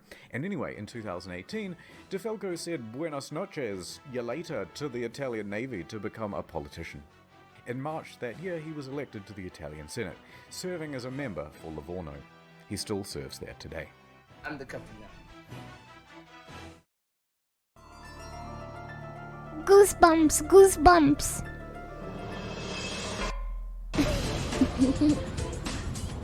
Goosebumps. He went to Yale? After the disaster, Scatino was taken into custody He must by be police smart. and underwent questioning. However, it was clear that this would not be a straightforward investigation. So the judge released him under house arrest at his home in Sorrento, a town in Napoli. By July of that year, the house arrest was relaxed and he was allowed within this general area. Buenas noches. While under house arrest, he wrote a book with this journalist from Rai magazine. I have no idea what it says, I don't speak Italian. But goddammit, he must have some kind of charisma going on, because there's been a lot of speculation in the press that he had an affair with her as well. You can't keep getting away with it! Hold on, I got it. Not content with abandoning his ship, this dude is determined to abandon his wife as well.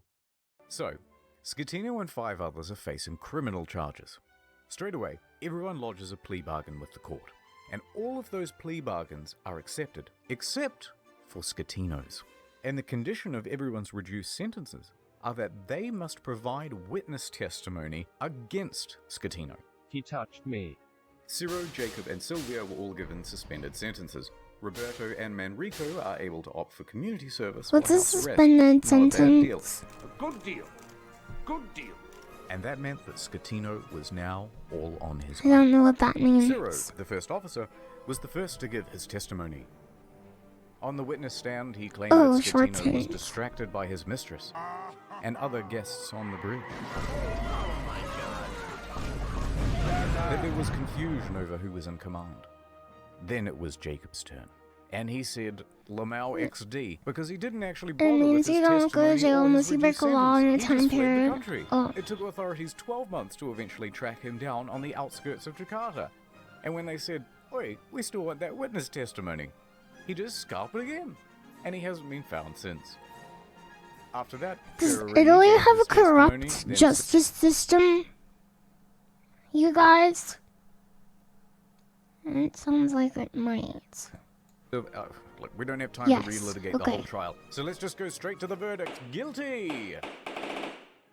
Schettino was found guilty of multiple manslaughter, causing a shipwreck, abandoning ship, and lying to authorities. He is sentenced to 16 years and 1 month in prison. But wait, there's still the appeals. The appeals trial begins. And the verdict on the appeal? Surprise! Rejected! So Schettino's lawyers appealed again. And the verdict on the final appeal? Schettino made multiple attempts to secure a plea deal but was denied by the prosecution each time. The prosecution called for Schettino to be sentenced to 26 years in prison, calling the incident a Titanic affair. Oh, okay, I see what you did there. Schettino was not present. His lawyers stated that he was waiting outside of the jail for the ruling, so that if his plea was rejected, he could immediately start serving his sentence. And with that, 5 years and 4 months after the disaster, he was finally in a cell. I will not be making any comment. Now he's in jail.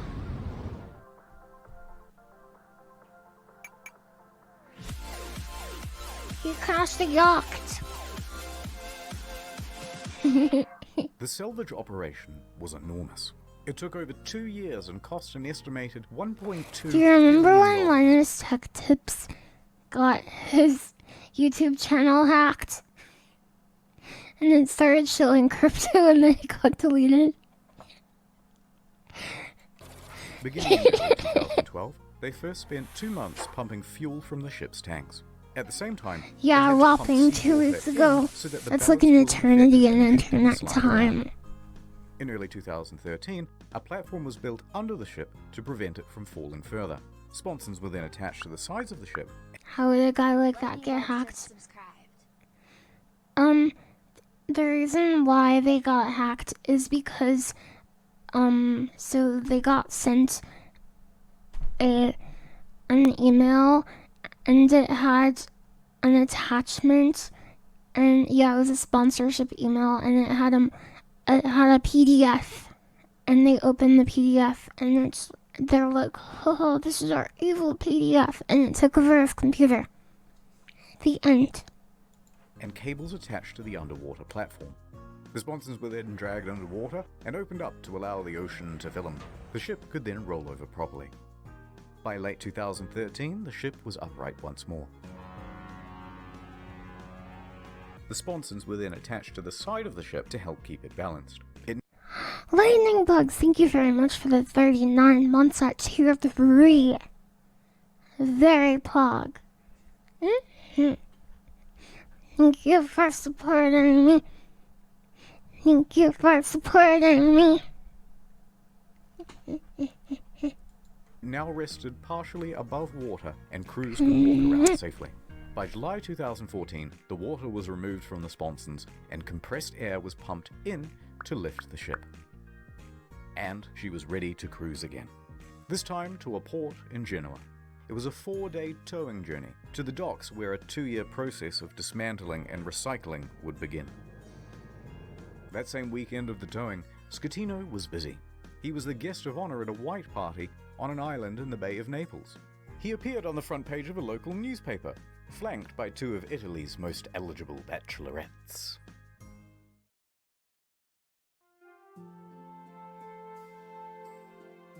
Anyway, so these are the things that I remember from the Costa Concordia.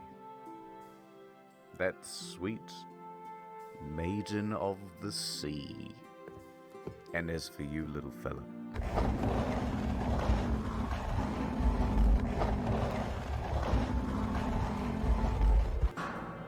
well, it's time to return you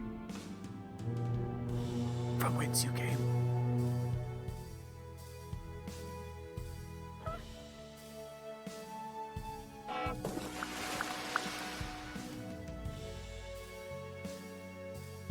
6 quick things. 1. NordVPN, good product, check them out. Number 2. There's a new video on the second channel. You probably didn't see it because it was temporarily restricted. Now it's not. Enjoy!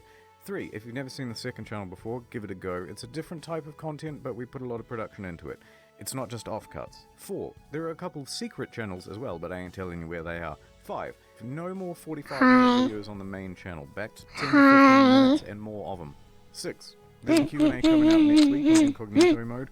It's got a ton of detail that we had to cut for the sake of brevity, and will no doubt feature a ton of corrections as well. That's it. Thank you. Hi. Spicy. Hi, what should I do now? What should I do now? What cool thing should I do now? Dance? I could dance.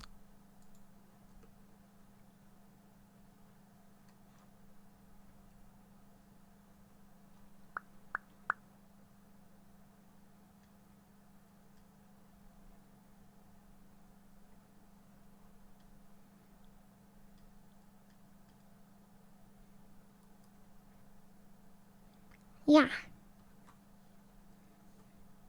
Yeah, that's what I look like when I dance.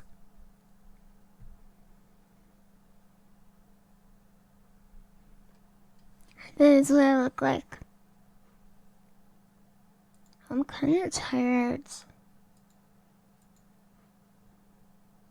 I'm kind of sleepy. Maybe I don't... Yeah, I'm kind of sleepy. Yeah, the stream was pretty big. It was fairly big. I'm trying to decide if I should keep streaming. I haven't gotten to see many streams and I missed watching you. Gonna head out, but thanks for the stream. Okay, bye, multimedia. I hope you enjoyed the stream.